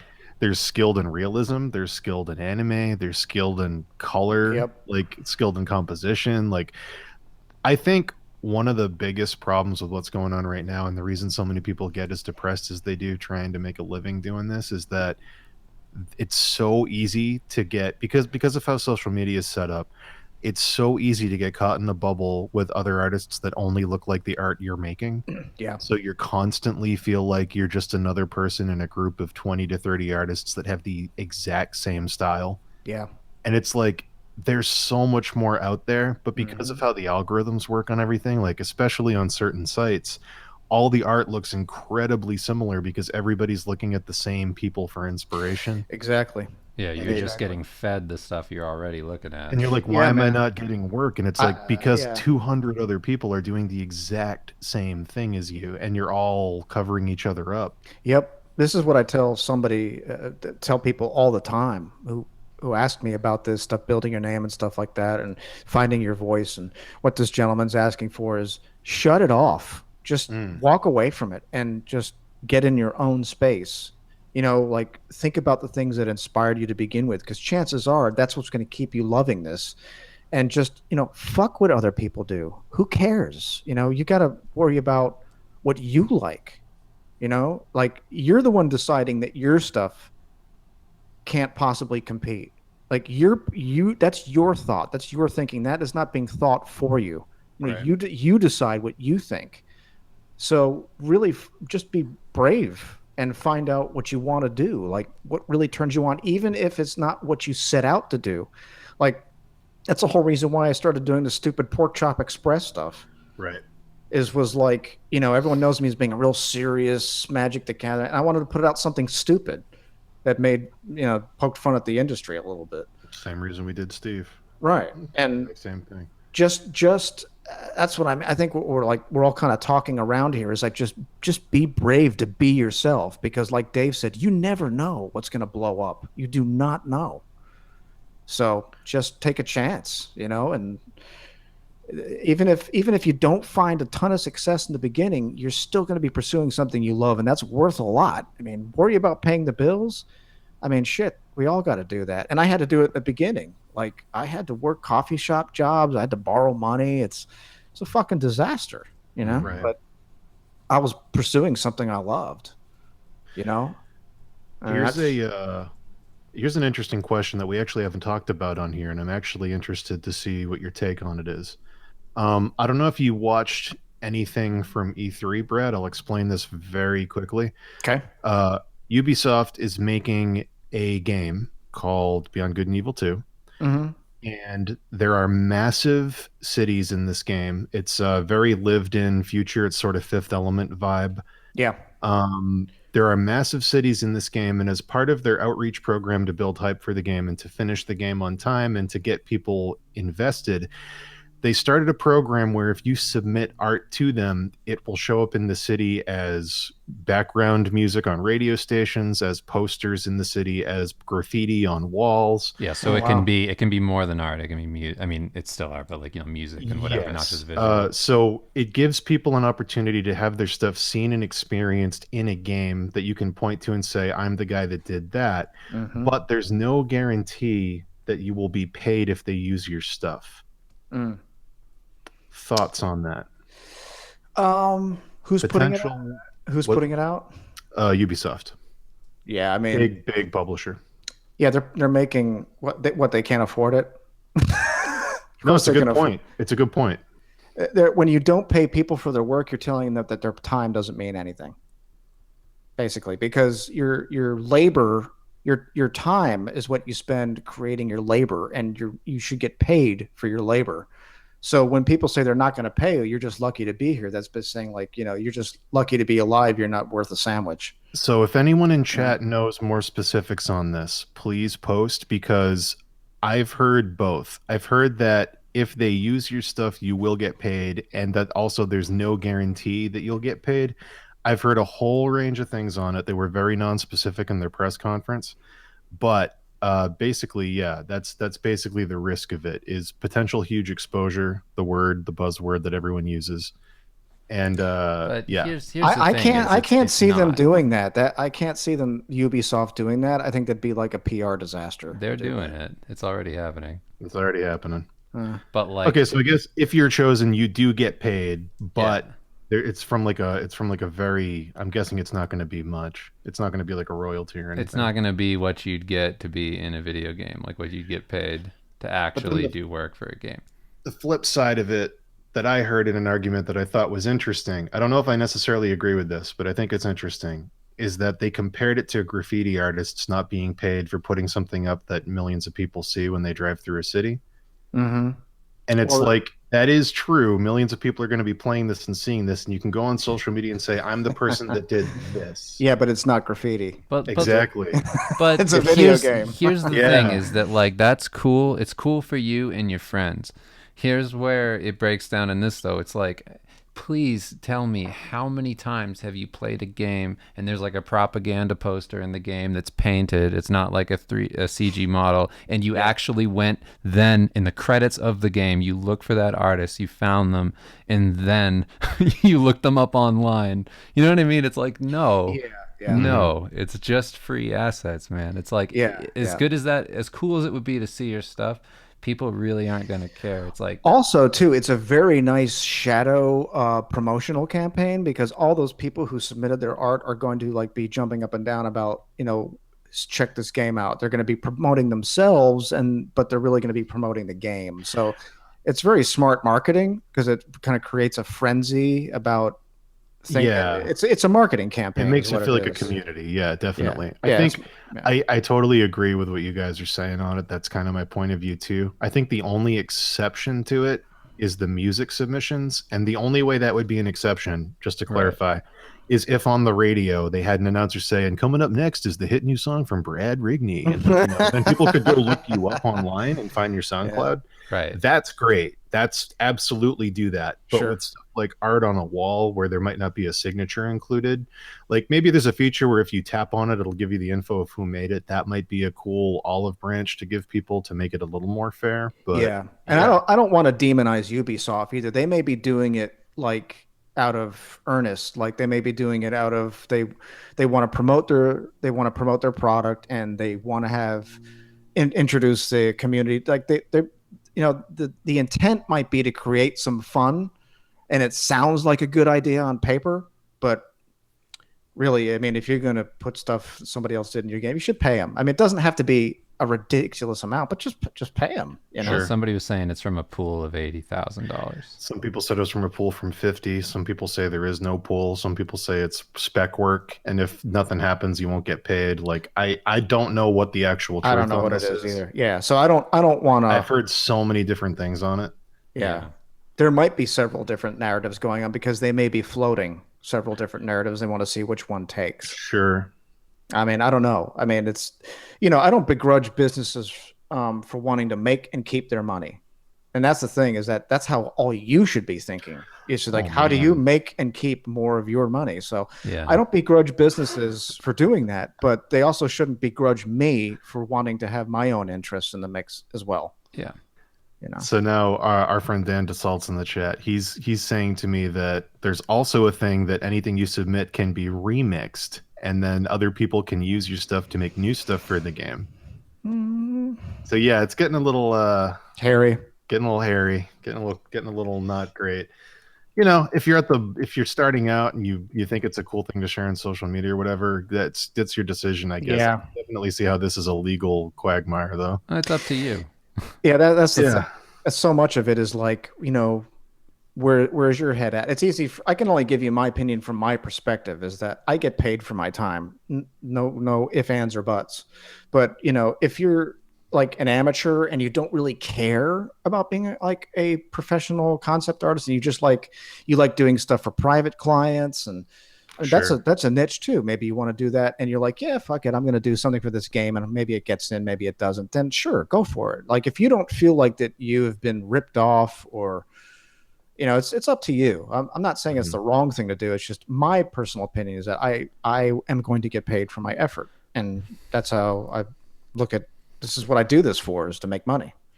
Support a fan. And it is good to point out from GCal at Monster Hunter World did a similar thing where people in the community could design new weapons, but the person who won got featured and got prize money. But yeah, see, that's pretty cool. Like if you want to get prize money and in-game stuff, if you think, as long as you're getting something, I don't have a problem with it. Sure. Here's an interesting question from Conte Pencil, that I don't think anyone's ever asked before on one of our interviews. How do you deal with jealousy from others?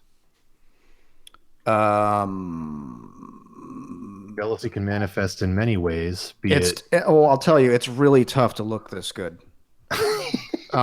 It's tough to be this handsome. Dave can probably verify this. It's really tough. The name Handsome Bread. Yeah, to be a sex symbol, it's hard. Yeah, it's got to be. I mean, people don't look at me. I don't, dude. Honestly, I don't really experience that. I never have really had an incident where I felt like somebody was. I mean, you get shitheads who leave hostile comments and stuff, but I don't really care about that. They're allowed to say it. I don't give a shit. What about other artists potentially who treat you not so great? Again, not naming names or anything, but does jealousy ever manifest in like maybe don't invite this guy to a thing or, Who knows? Okay. I don't know because I only talk to you guys. Like I only talk, and of course, and I know you both hate me for how handsome I am. With a passion. So it's like on the table. Yeah. Hate you so much. We bring you on for 3-hour discussions of literally everything. Yeah, I mean, I'm just humoring you guys right now because I feel sorry for you. Well, there's a lot to feel sorry for, so we get it. Right, business as usual. Yeah, business as usual. But no, I haven't experienced that. At least not that I can detect it. I'm not very good at detecting that shit. And I don't know. My interactions with people it's like I talk to you guys, or I have people asking me, like, how do I fix this? How do I do this? I think in a way you kind of answered the question though, because it sounds like dealing with jealousy is by having it not present itself in the first place, by limiting your circle of people whose opinions you care about. Yeah, and also I don't like. I'll put it to you this way: I believe in freedom of speech, even if it's freedom of speech I don't like. Sure. Like I'm fine with it. Like it's okay. That's how that person feels. Whatever. That's why I don't get into political shit. I have plenty of friends that I have who I don't agree with politically, but that's not why I'm friends with them. I'm friends with them because I like them. Sure. So it's like people can say whatever they want. It's like, when it comes to personal interactions, I mean, I'll get an asshole once in a while, but that's because they want attention and I feel sorry for them. Right. That's usually what it is. But no, I don't really experience any of that. Tons of people hate me, and the way I deal with it is when I see them in person, I buy them stuff. It's all I ever hear about. And I go, "Hey man, you want a pizza?" And they go, "No." And I go, "I bought you one anyway." Yeah. I mean, I get mail about that kind of stuff. Yeah, How much you just guys suck. be nice. I Just be mean, nice. I get the mail. I get the mail. Well, they know that we stopped taking it, so they're going one step further. Yeah. We know Yeah. Brad will give it to them. Yeah, Yeah. I will. I'll show 'em. Question for all three of us. How do you deal with anxiety, depression, and frustration when trying to make art? Sometimes it's really hard to deal with mental issues when trying to get better or even create something, especially with the freelance life, which can become very lonely. Yes, we've been discussing this in depth, Mm. gentlemen. I think for me, I have to make time to get out of the house every day, and it has to happen every day because if I miss a day, I go into the spiral where Mm-hmm. suddenly you're not showering, suddenly you're not waking up early in the morning anymore, you're sleeping in, suddenly you're not eating or eating too much. Like Mm. I have to have a regimented time every day where I go out of the house for 2 or 3 hours, talk to people that aren't artists, go to the dog park, go for a walk, Yeah. do something, go to the gym. I have to go to the gym 3 times a week. If I don't, I just feel like absolute trash. Like just make sure that you're not tethered to your computer like Yeah. it's some sort of umbilical thing. Mm-hmm. Exist outside of your art and get fulfillment from those things so you're not totally dependent on the art. Yep. Is it my turn? Dave. Yeah. Yeah. Okay. Keep a steady schedule. I try to make sure that like I get up around the same time every day. I I'm on a diet where I don't eat sugar or carbs, so like that's helped me with my mentality a lot, and it's like I don't get as down. And obviously, like you can fall off of that super hard if you don't watch out. But like, I try to avoid shitty food. I make sure I go for a walk every day. I make sure I stop work by a certain time, and I also try to make it so my identity isn't totally tied to art, where I Yeah. will like one of the big things that happened to us, me and Dan, is like we started doing the Steve stuff, and when we did Steve Lichman, we made the two Kickstarters. It kind of gave us an identity outside of art, so that like when I started working for Oh, people again, or I started doing other things, it's like all of a sudden I felt like I could have fun working for people again because it wasn't who I was. It was Right. just what I did for a job, and that kind of freed me up, and that was a big part of kind of detaching my life from just like what I draw or what Yeah. I paint and who I work for. So yeah, I think independence is a big part of it for me, Mm-hmm. and Dave, that ended how up weird was helping. that first email we got that was like, "What's your rate? We've never hired writers before." Right. And we were like, "Whoa, we're not artists on this thing." What? That was Yeah. such a cool feeling. Yeah. Mm-hmm. Yeah, like Yep. getting recognized for other things is like a big deal. Like we've been approached for a few writing things, and like it's just changed how I think about myself in general. But like Yeah. yeah, trying to stay healthy and really trying to keep the whole day to day a little diverse. Like I write a lot and do other things too. So yeah. Yep. Ditto. It's pretty much ditto. Like the exercise thing and getting out of the house has been a game changer for me. And in fact, yeah, today was my day to work out, so I'm even doubly grateful for the interview today because I don't have to do my fucking calisthenics today, which make me want to Hey, throw up when you get past age 45. happy to help you. Yeah, thank you, appreciate it. But yeah, exercising. I exercise three times a week. And pretty much get on some sort of bike or walk a track every day. Um, I drink a lot of water. I Mm. try and limit my caffeine. I try to eat well. I don't drink, don't smoke, don't do drugs. I try and keep well, except for the mountain of cocaine and prostitutes. I like to keep Of course. in my office when I Yeah. work. So when I get frustrated, I can just do a line and bang somebody. Yeah. Yeah. That's cool. Um, Part of the yeah. creative process. Exactly. Yeah, I can write it off. Yeah. I can just write it off. No, but yeah, what these guys said is to not have your self-worth, your identity um, tied up in your reputation, your output of your art, what kind of jobs you get, what other people think of you art, how well you compete with others. Don't have this stuff become God in your life. That's basically the best way I can put it. I've done that. There was a time, I think, like probably all three of us have gone through this at some point, where you like, and it's a miserable place to be. Where like this is everything, and Yeah. it doesn't give you the feeling you thought it did, and it takes you down this rabbit hole where you feel like you can't be anything else or do anything else but this shit, and it's a terrible place to be. And when you can walk out of that, um, it's great, and it'll help you be a better artist if you can step away from this stuff. But like we've said, it's hard to do that because our instinct is to step on the gas and compete, and there's so much competition, and it's so hard to get jobs, and there's such an oversaturated market. So guys, it's like this, you're going to have to find a balance in this. But like we talked about too, the positive thing is that the field is so wide in terms of things that you can pursue. You don't have to get like that. But yeah, basically I'm going to echo what these guys have said, is that get balance in your life, have relationships, have friendships, go out, enjoy yourself. But when you sit down to do this, give it your all, be in it, but also be able to walk away from it. Absolutely. And if you ever catch yourself buying into your own bullshit, Yeah. take a big step back. Oh, yeah. Yeah. If you ever hear yourself going, I just work better at night and never during the day. I don't know. Or I don't know. I work better at night eating a whole buffalo chicken pizza with a vitamin D deficiency. I don't know what it is. I'm just more creative and in tune. I think I'm a moon sign. I think that's what it is. Like, just don't. Yeah. All bullshit. Yep. Yeah. Also take yourself less seriously.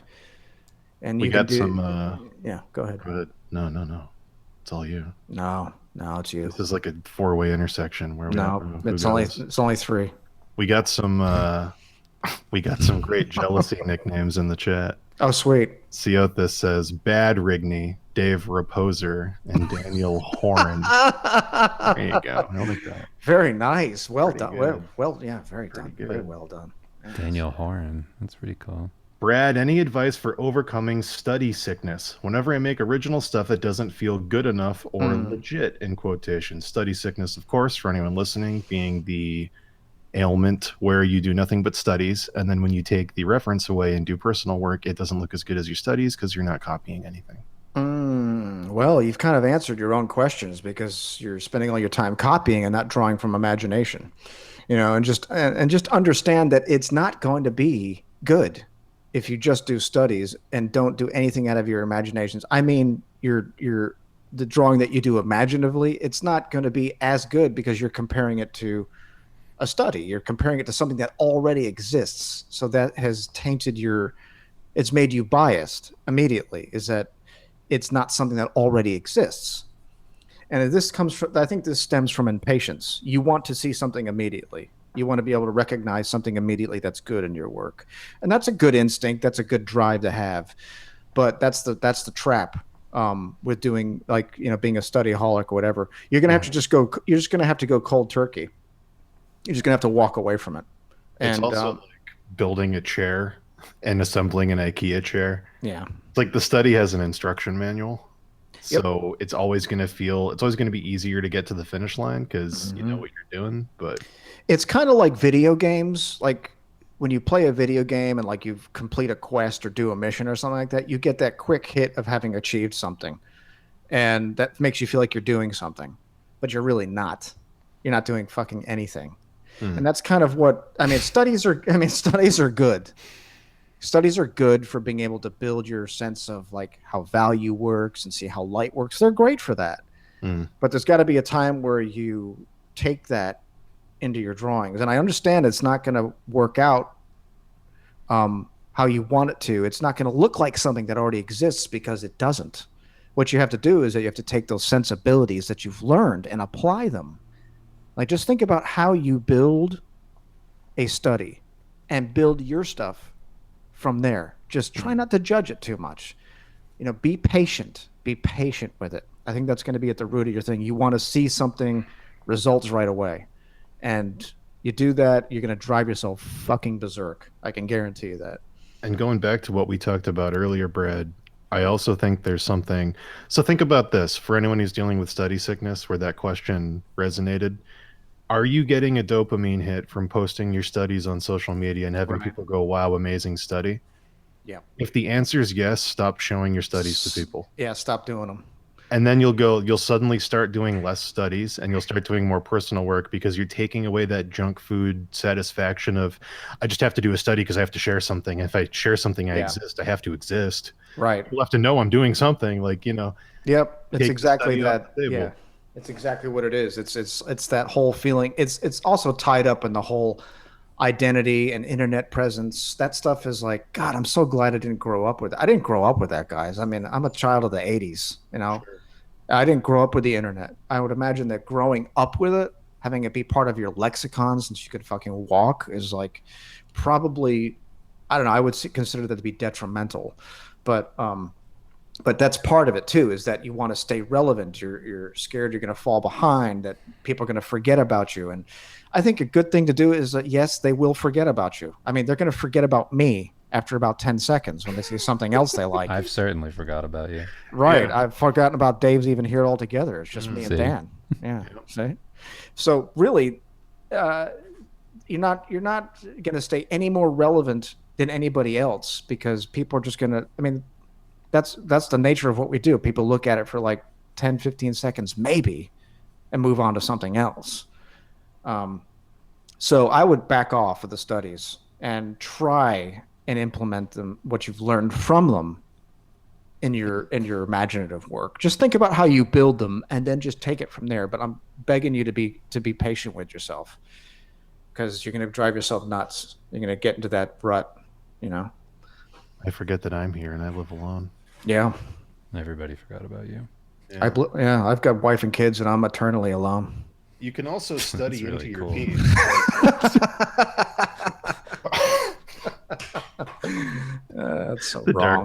darkest turn. The darkest. Study into your piece. Do a sketch Yep. of what you want it to be before looking at any reference or other people's work. Have your idea. When your idea is down, go, okay, what are the materials in this that I'm going to need to pull off? Is it a knight? I should look at some armor. Is it, this or this? But don't just do a study on its own. Study into the piece. Go, okay, Yeah. I'm going to do the study on the thing that I drew, and I'm going to take elements from it and put it into the thing to inform it, but I'm not going to copy it one to one. Yeah, you're also, by constantly doing studies and not doing imaginative work, you're basically practicing avoidance. You're avoiding your weaknesses. You're not solving them. Like, your weakness sounds like that you can't be patient and that your own ideas are lacking. That's a good thing to recognize. It's like, I can't stress this enough, is that when you compare yourself to other people, it's not a bad thing. You get to you do a fact-facing, a fact-finding process. You look at your stuff. I talk about this in the tutorial. Like, whose misery is it? Mm-hmm. It's yours. It's not like floating out of some nether dimension and wrapping itself around your head.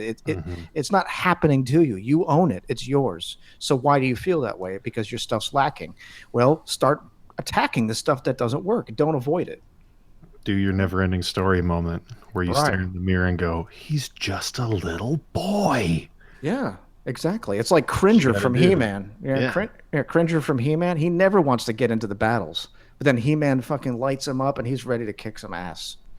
Gears Art makes a good point. You should Yeah. name your book, I've Got a Wife and Kids and I'm Eternally Alone.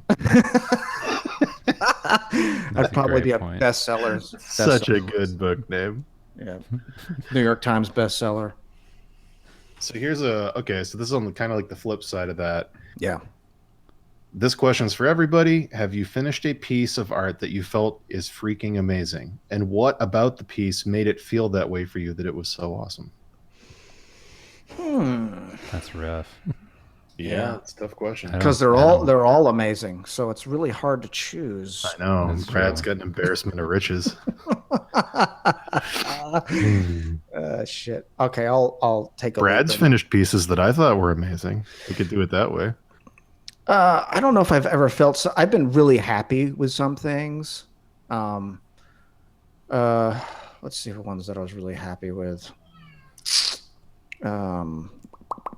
I liked Phil Shepherd. I like how my Phil Shepherd came out. I was pretty happy with that. A couple of the Applebot pieces, I wouldn't say fucking amazing because I never feel that way. There's always something in there that I would change, or I feel like that I didn't execute perfectly.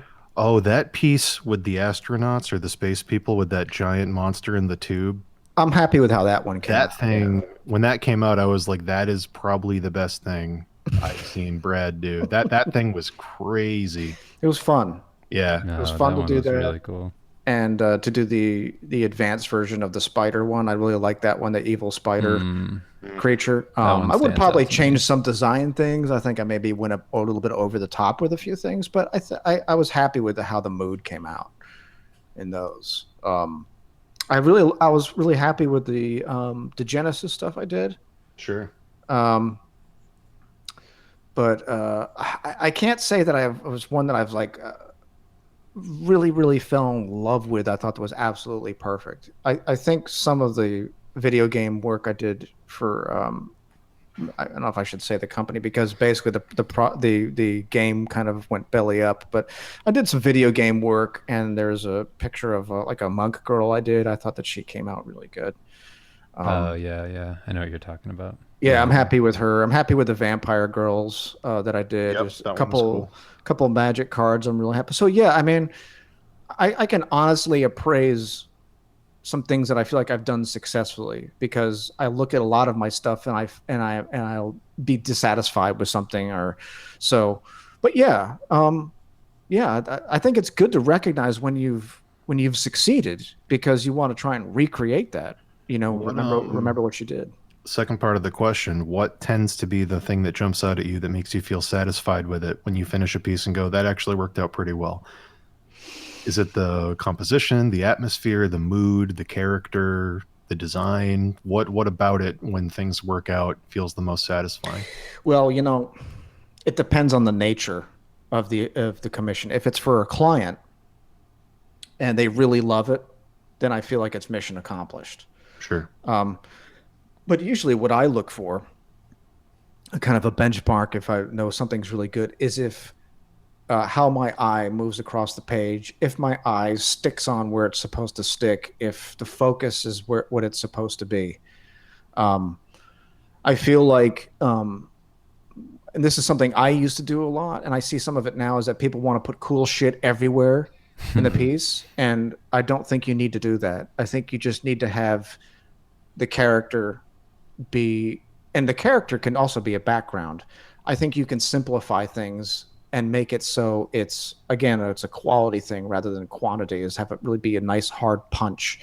But usually I'll be satisfied if I feel like I can sense that character, if they feel like that they're there in the space, and if I've kind of staggered everything with the atmosphere, with the air, and I feel like everything kind of sits where it's supposed to. I guess it really comes down to sense. Yes, if I can sense it, if I can feel the character there, I feel like that's a success. If you'd like to hear Brad talk more about sensing the character, Yeah, click the link below. click the link below. If you're listening to the YouTube archive, you can go to gumroad.com and search Brad Rigney art. Yes, please. It's going to be like a 4-hour interview. Give the man some cash. Is it? God, yeah. We're already at like 3.5. Jeez, yeah, it's I was gone gonna by. say I'll probably have to get off of here pretty soon, but Yeah, it might be wise. I mean, I kind of lost track of time. I just like hanging out with you guys. Sure, we get a few more questions. I can stop taking them and just go through what we have left. Okay. Yeah, go for it. what Let me was hop your over to thing, Dan? Twitter. You didn't add to it. Well, neither of us added to it, but To that thing. Yeah, why don't you go ahead? Yeah. I don't have any pieces that stand out to me as like things that I love. Like I never feel that way. Like not like I don't see them as like a success or something, but like yeah, I think that's like an interesting question because I don't really think about that when I'm working. Like I can appreciate when something like came across from my imagination to the page and I'm like, oh, that actually is the thing I thought of as much as it could be. But I'm more like I get hyped when I'm working on something when a technique is working. Like when I get into doing the pen and ink stuff, it was like digital pen and ink. It's like when that started to look like inks, I got excited. I was like, finally, something's happening. Like it's working. Like what I'm working on right now on the stream. Like I don't know, like starting stuff like this and actually seeing it come together and it starts to look like pencil or ink or whatever. Like that's kind of the thing that I get excited about most. It's like I feel like you're always chasing that. It's almost like execution above all else. Like it. Yeah. Like I don't care about the final. Like I could, like like when my hard drives have died and I've lost everything, and I don't care. I just go like, okay, goodbye. Man, I'll totally hang myself if that happened. Gone now. Yeah. Well, it's like my apartment, the pipes burst a few years back, and I was in Florida. And when I came home, everything I'd ever drawn from childhood to now that was on physical paper was destroyed. Oh, And it was like, all right, like I can't feel anything because if I did, I wouldn't survive. yeah, So yeah. it's Like just you have all to right. accept it. Yeah, it's done. It's done. Yeah. It is what it is. That's why I like digital and Dropbox. I don't have to worry about that. I've got like 9 backups for everything. Sure. Oh, now I have backup for everything. Yeah. Yeah. I don't have anything that I've done that I look at and I go, that's amazing.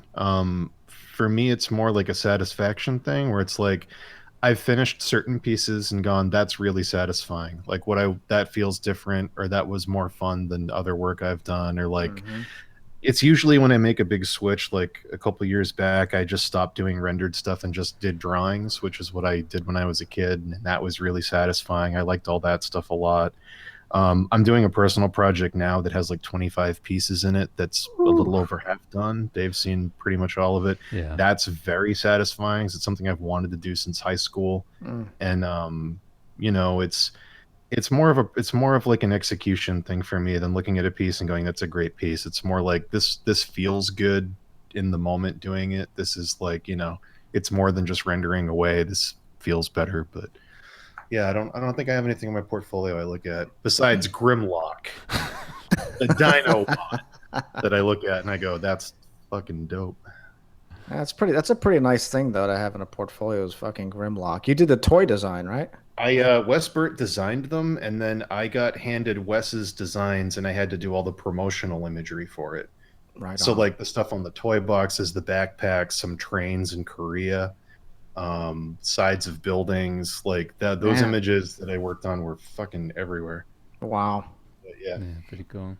That's yeah, it was pretty cool. Yeah. It was cool because I knew like Wes was designing all this stuff we weren't allowed to see. So I'd send him stuff and I'd be like, Wes, is this accurate? And he's like, I can't tell you. And I'm like, Wes, please, I'm blind. I don't know what this character looks like. That's funny. But yeah, so some questions from Twitter. Okay. From Dan DeSalt. Question: what is the most obscure reference or inspiration that you have, Brad? What do you find yourself going back to more often than any other reference that you never hear others talk about? Thank you for making the new Gumroad. I'm watching it tonight after work. Oh, okay. Thank you. For the question, I think we kind of maybe covered this a little bit. Is Corbin? I don't really hear anybody talking about Corbin. I look at his stuff all the time. I still do. Just because of the feeling he's able to get in it. And like we talked about, his stuff, not all of it is completely accurate. And he's somebody who vacillates between stunning realism and cartoonish. A lot of his stuff has a cartoonish edge, and he just flows between those two things all the time. The most obscure thing I've ever worked on, well, you guys know what that is. I can't say what it is, but I will say that it was a disembodied floating domestic animal creature head. Yes. Yeah, we worked with Brad on a huge thing we can't talk about that hopefully you guys will see later this summer. Right. I totally forgot we worked on that. Yeah, that's the most bizarre thing I've ever been asked to illustrate. So funny. They were like, "Do you have someone who can paint this, you know, information redacted due to non-disclosure agreement?" And we were like, "Brad can do that, and he'll do the greatest thing you've ever seen." And that was so satisfying. It was fun. It was fun to work on that and be like, sit back and be like, I can't believe I just fucking drew this thing, and like that I actually was asked to do this. I can't wait to share that with everybody. It's gonna be fun. I think people will be like, maybe some people will be like, you know, what? Why? How did that? Oh, it's gonna. Oh my how the fuck god. did this come to be? But it's actually a brilliant idea. It'll be fun when it comes out.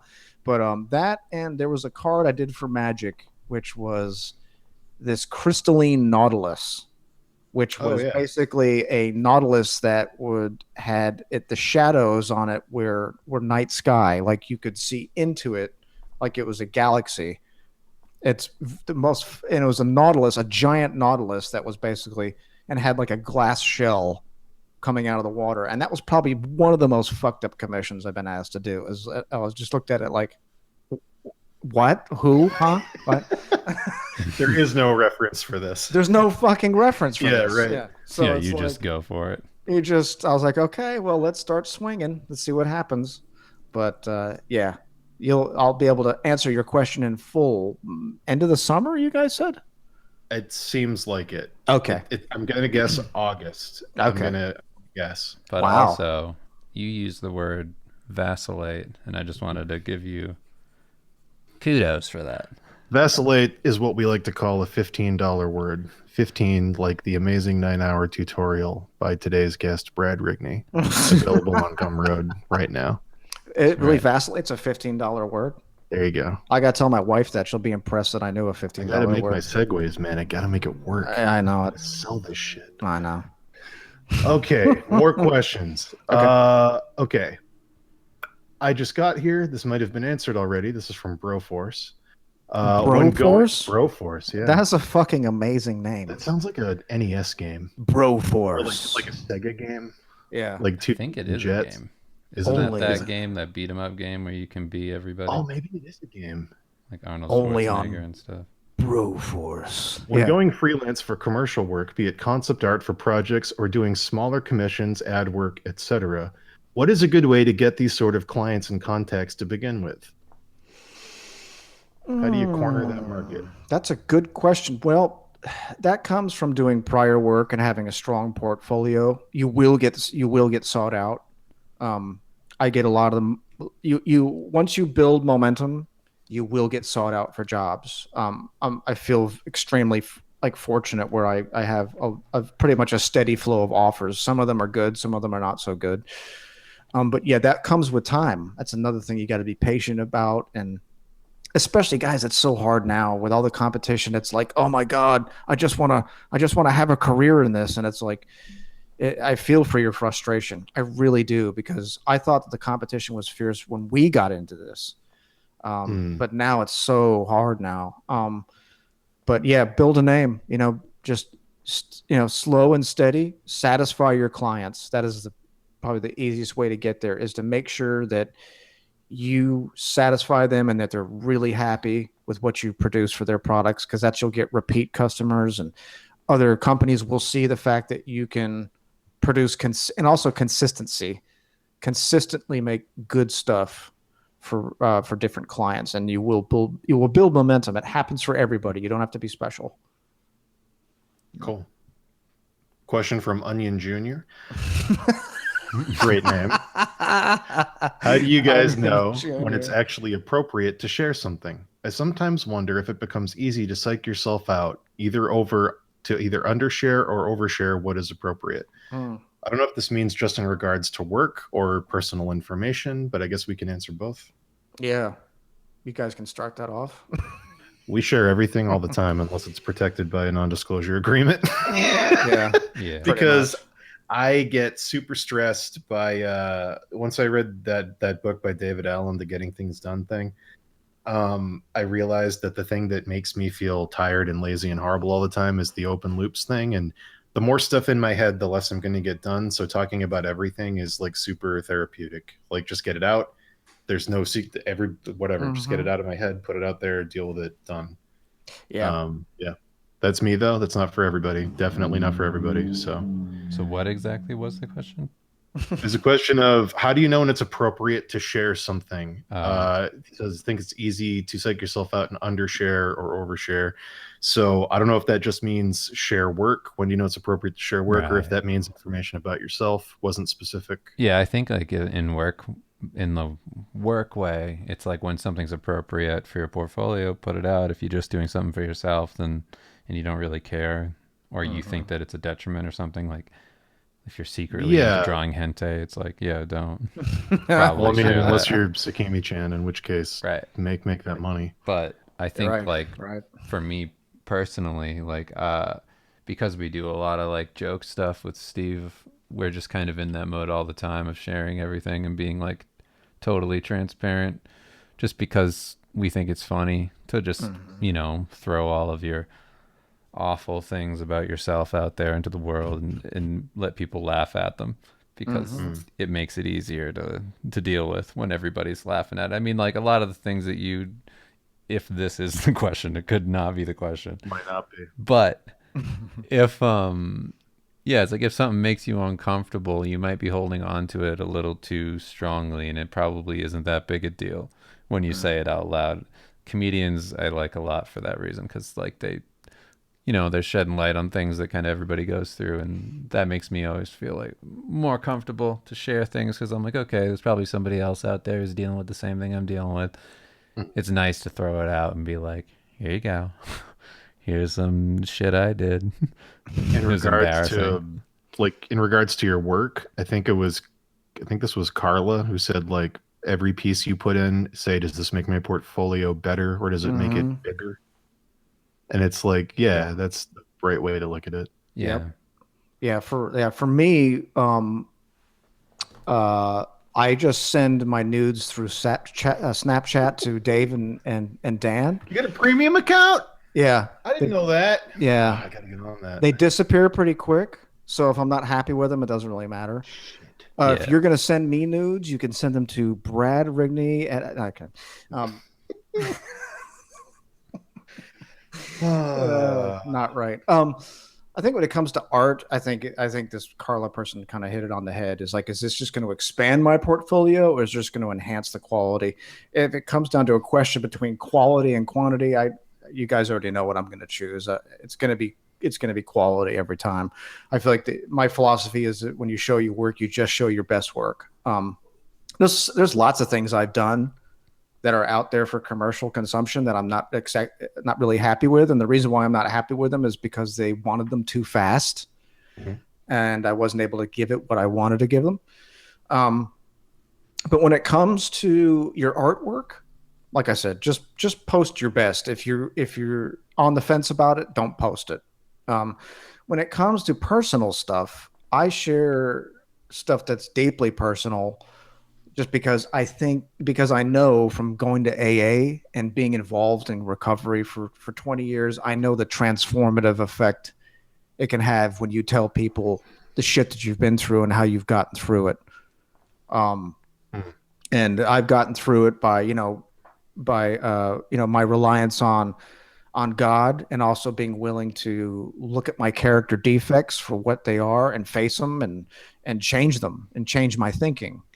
Um, so that's how I look at it. And I know that talking about this stuff like in AA meetings and things like that, people who are going through horrific shit in life, I know that I have something I can tell them that will help them transform their lives. Whether they act on it, they may not act on it. It's up to them to act on it.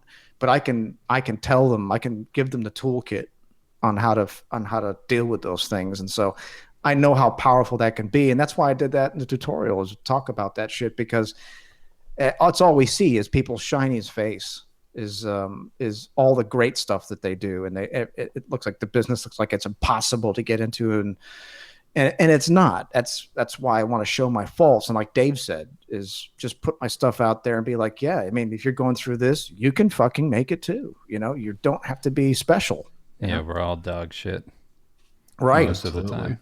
Yes. Yes, especially mentally. Yeah. Yeah, exactly. In that same regard, we're down to the final four Okay. questions. All right. We're Go down, for it. We're going for it. Yeah. This is a do it. question for all of you. How do you deal with the increasingly hostile environment on the internet due to the subject matter you tend to work with? With so many people who are eager to tear people down, be it using politics or anything else, it can be pretty disheartening to feel like people are trying to destroy what you love or push you into obsolescence, make you obsolete due to pure Obsolescence. hostility. Obsolescence. Wow. Dang. I mean, my answer to that is real simple. people can post whatever they want on the internet, and I totally agree that they should have the right to. That doesn't mean I have to read it, and it doesn't mean I have to give a shit. Right. So Exactly. people say terrible stuff about us all the time. Oh, Or at yeah. least they used to, and it's like I don't care. Yeah. It's your choice to read it, and it's your choice to buy into it. Usually, the only time stuff hurts is if you think there's some grain of truth to it. Yeah. And if that's the case, look at yourself and go, okay, why did that hurt? Is there something about me I can change? Why did that hit a nerve? What nerve did it hit? How do I improve myself to get rid of that flaw? Yep. And try to look at all criticism as constructive criticism, because if it hurts, there's a reason it hurts. Pure hostility on the internet doesn't sting unless there's something about you that they're hitting. Mm-hmm. And if they're hitting something, try to figure out what it is and make it better. And if they're shitting on you because of like stuff you say or whatever, it's like, listen, you're never going to be able to stop me from fat shaming. It's a way of life for me. Our second book is like all fat shaming. Fuck. It's like, that's not going anywhere. Try all you might. I'm a bully at heart. Holy Fat shit. shame my whole He is. life. He is. He's a right to use it. He's a fucking bully. Don't let him try and tell you otherwise. Yeah, Dan's never going to get that trash can off his head. No, never. No, these guys are they're absolutely right though. It's like usually when you see that from people, it's very small time people. They're very small people. They can't handle someone who has a different opinion. It's their problem. And just like these guys have talked about that, we've all talked about it tonight a little bit, is that it's your mind. You decide what you think about. Now, sometimes when you get upset or pissed off about something, it can feel like that you don't have a choice about what you think about, but you do. It's your mind. You get to think about what you want. And you can let people rent out space in your head. I don't, because that's what they want. So I don't give people what they want.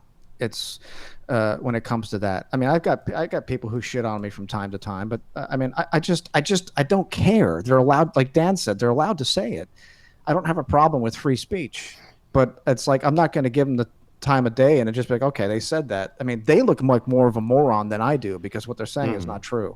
I mean, they look like a fucking moron. Well, it's like hostility doesn't hurt unless there's something behind it. Like that, I'm just going to keep going back to that. It's the truth. Yeah. It's like if someone outside my window, we'll use this as a metaphor for the internet, is like, hey, idiot, you're fat. It's like, okay, whatever. If someone outside my window is like, hey, idiot, you're fat because a lack of attention from your father made you gravitate towards exclusively meaningful relationships with other men, I'm like, why does that hurt? A little more than the first one. Oh my God. Ooh, like if something hurts, it's because there's something there. So just look at it. Yeah. Yep. That's a good. Ask yourself why it hurts. It's good. Yeah. But don't respond. I think the worst thing you can do is respond, because small time people like that, that's what they want from you. They also could be jealous of you too. They're just lashing out. But the whole political thing, I steer clear of that shit. Yeah, we do too. Yeah, we never talk about any of that shit. Never. I've tried it once in a while. It's a sewer pipe. It's basically like there's no conversations taking place. It's like you either agree or you're a piece of crap. And so there's no point in debating it, because usually people don't want to debate when they talk politics. They just want you to agree with them. Nobody wants to debate on it. No. I mean, I find that, like, at least maybe it's always been like this and you just couldn't hear people, but like, nobody wants to talk to anybody about anything when it comes to stuff that they're passionate about. No, they just wanted you to agree. That's all they want. Yeah. The only debates that matter are like spooks and specters. What word do we use? Which one's a cooler concept? Specter. Yeah. I'm on team spook. Are you? It's a funner word to say. Well, It is. It's more fun to say, but it's history's like gonna people. paint you the bad guy. Yeah, but people don't know racist term. They don't know the history of spook, though. Spook is like secret agent. That's true. I guess specter sounds more menacing. It does. These are the debates people should be having. Yeah. Dovetailing off the previous question. Especially these days, you're not going to be able to say spook unless you want the controversy. I was just talking about ghosts, man. I didn't even think of that. That's what I was saying. Is that you don't want to. Now we're political without even trying to be. I was talking about ghosts. That's all I was talking about. That's what I was trying to do, Dan. That's exactly what I was trying to do. You fucking trapped me. This was a trap interview. Fuck Dovetailing you guys. off the previous question. How do you deal with friends and family that don't contact you? I totally understand that there is so much time in one day, and basic sleep and diet are good, but nobody contacts me ever unless they want something. How do you deal with that mentally? This is a Turn it general around. question. Yeah, turn it around. Ask the people asking you for something, and 9 times out of 10 they won't do it, and that's how you know not to keep doing stuff for them. Hold on a second. I'll answer too. Someone calling me here. It's fine, man. We're going long. If I could, I wouldn't have a telephone. Yeah. I would I'd be in the woods, and you'd have to do like a special hoot to like get me to come out of my hovel. And Secret then, password. well, you go like woo woo, or you go so whoop, and then I would come out, and then that's how you'd find me. I'd live in the woods, and nobody would ever talk to me. So like I think I'm the problem you're talking about, except I never need anything, so people just don't ever hear from me. Period. Well, it's like I talked to like 3 people in my life, and it's like I talked to Dave because if I needed something, Dave would help, and if Dave needed something, I would help Dave, and that's a good relationship to have. Mm. I don't talk to. I have like, how many fucking uncles do I have? I've got like 20 something uncles and aunts, and then they all have kids too. So I have a Wow. huge extended family, and I don't talk to any of them because all they ever did was ask for money. Wow. It's just like, no. Like, just, it's easy to stop talking to people. It really is. Like, it sounds bad, but it's like, if it's not a good relationship and it's totally one-sided, you're not doing yourself any favors. Yeah, I mean, you might not want to talk to if it's a toxic kind of relation. You don't want to really invite that, you know. Like being a dad, being a husband, I'm constantly on call, and it doesn't bother me, but it's also not negative. It's like I take pride in the fact that I'm needed and I'm useful because I have a background where I was extremely useless and destructive. So I don't mind being needed. It's just the nature of it. If you know, like kids, that's all they want. They're just thinking about themselves and what they want. That's normal. It's natural. But when it comes to, you're talking about grown family members now who are like they're hitting you up for stuff or whatever. It's just it depends on the nature of it. You know? For me, it's like, hey, Dan, Merry Christmas. I remember when you were 2 years old. I haven't seen you since then. Man, you're just as talented as you were back then. Anyway, times are tough. Do you have $100? It's like that. Oh, okay. It's like, no, I don't need that. No, you do not need that shit. Yeah. No. Cut that loose. That's why I'm a bad person and people don't count on me. Let's just leave it at that. It's my free ticket out. I wish we could just end the interview on that. I wish that could have been where we just close the interview. We can. Goodbye. But also, to respond to somebody, so he said, did Dave just say so woo? That's right. I'm a Boncept artist. There you go. A Boncept? What the You'll fuck get is it one that? day. Okay. When you get blooded. Today's not that day. Mm-mm. No. It's coming. Question from our Luca. 2 questions left, and then we are done with this amazing 4-hour interview with Brad Rigney. If you say to yourself, 4 hours seems like a lot, try 9 hours. The 9 hours you'll get with Brad Rigney's tutorial. Available now exclusively on Gumroad. There's a link below this if you're watching it live. If you're listening to the YouTube archive, go to gumroad.com, search Brad Rigney Art. Yeah, and it's my favorite kind of conversation, a one-way conversation. Just you and him alone. Just me. Headphones. Just me and you listening. Dope. Question from our Luca. This is a good one. Did you ever feel like art was just not for you? If so, how did you keep going? I feel like that pretty much every commission. Boom. Good answer. And I keep going because I have pictures of my kids and my wife on my desk. That keeps me going. It's not about me anymore. So it's a good thing and a bad thing. It's mostly a good thing. But yeah, I doubt this all the time. Just sometimes I saw some guy driving around my neighborhood. He cuts people's lawn. He drives around with his lawnmower all day. I don't know how much bank he makes, but I'm like, man, I would never have to think if I did that. That sounds so fucking amazing. Oh, I think about moving furniture again, and I'm like, those days were so beautiful when you just walk into the water and you eat a pizza and you watch a movie. Don't give a fuck about anything. I used to get paid some money to drive a pizza from point A to point B, and that was it. Yep. But all that time we were sitting there fantasizing about all the shit we wanted to do. I know.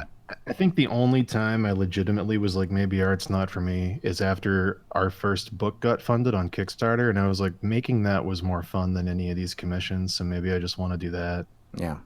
But that's like For art sure. adjacent. But yeah, Yeah, it's like, oh, maybe like we kind of it's one of those things where you go like I was always living next door to the thing I wanted to do.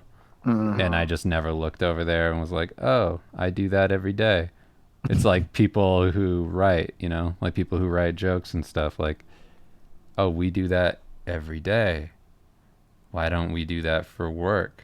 That doesn't make any sense. Like we've just been doing this for so long. It's like we didn't even think about it. It's like it's like not realizing that you can swim. You know what I mean? Like it's just this thing you have that you're not looking at. It was such a weird feeling to be like, oh wow, like we've been missing this thing that was right in front of us the whole Yeah, it's time. like it's a dimension of yourself you never even knew was accessible. Right. Yep. Yeah, it's cool. this is the last question. I saved right. it for last on purpose because I think it's a perfect question for the kind of thing me and Dave are always talking about on here, and you are the perfect guest to ask it to because it's basically what separates you from other people that people could hire. From the My boys. face? This is from Zombieland Zero. Yes. I've been trying to figure out what I want to create for me versus what I should create. Hold on. Let me phrase this so it makes a little more sense. All right. I've been trying to figure out what I want to create for me versus trying to create what's commercially viable. And I literally don't even know if I can separate the two. Any tips? It's a good question. That's a really good question. We've been kind of talking about that. Yeah, dancing around it. So tell me the last part again. He can't tell the difference anymore. I've been trying to figure out what I want to create for me versus trying to create what's commercially viable. And I literally don't know if I can separate the two. Any tips? So basically, how do you figure out what you like doing in art for yourself versus what you think other people want to see to hire you? That's good. I think it depends on what you want to do with your career, with your talent. If you want to work in this industry, and you want to compete in the industry, you don't necessarily just have to do the industry standard. But I would say that you can't lose by pursuing your passion. And if you know what that is, sometimes it takes a little while to suss that out. And I went through this, exactly what you're talking about, because you're wanting to compete, succeed, and be involved in the industry becomes your passion. And so that's how it's really easy to lose yourself. So I would take time to kind of rediscover what you really like, and find something in it that you like to do, like that feels good, something that you like to go for, like maybe you like the design, maybe you like the rendering. Find something within the things that you want to pursue, and focus on making it good. For me, like I wouldn't say my designs are really that good. It's like I get asked to design things once in a while. Usually I'm executing things that other people want me to draw. That's a lot of what commercial art is. You very rarely get to work on stuff. Sometimes you do. I mean, for me, I don't. I don't get to design very much.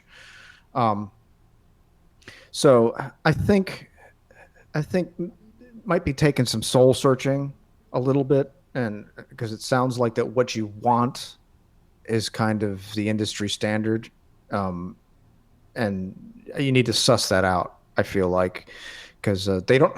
You can have both. But what you want may be the industry standard too, and there's nothing wrong with that. It comes down to like what's fulfilling. It's got to be fulfilling to you on some level, or else you're going to be miserable. And not to just blow smoke up your ass, even though I like it. Sometimes what you like sets the new industry standard. Yeah. It's true. which is the case with our good friend Brad Rigney, who was very kind and coming and talking to us for 4 hours. Woo. That's the end of the questions. 4 I will say, hours. not to be manipulative and terrible to everybody listening, but Go if ahead and Brad do it. sells a lot of this tutorial, he might come back on and do another talk to promote the next tutorial. Right? Because he'll go, wow, that was really successful. I should do another Gumroad and do another 4-hour conversation and answer way more questions. Yeah. It was actually really fun. I had This fun. was great. Thank you. Yeah, it was really fun. Yeah, but I love you guys. I love you guys for showing up and asking questions, and I love you guys for having me on. Well, Thanks for coming, everybody. love And you. this will be up soon on YouTube, and it'll be in the archive until it's uploaded on YouTube. But yeah, thanks again, Brad. Thanks everybody for coming. Thanks for the questions. And we don't know when we'll be doing the next interview, but yeah, one final time, Brad Rigney, 9-hour tutorial. You can go get it on Gumroad. Search Brad Rigney Art, or if you're watching right now, you can click the button below the video. Worth every penny. Love you, you Brad. all. All right. Talk to you Did again in you another tell Brad 8 that you years. loved him? I did. Okay. I love you so much, Brad. I Yeah, I love love you you too, Brad. guys. I love you both. Appreciate you having me on. We'll talk to you again in 2026. Yeah. Okay. Thanks, everybody. Thanks for all the support. Thanks for the Yep. subs. Thanks for Happy the Christmas. cheers. Y'all cuties. Have fun, y'all. Later. Later, everybody.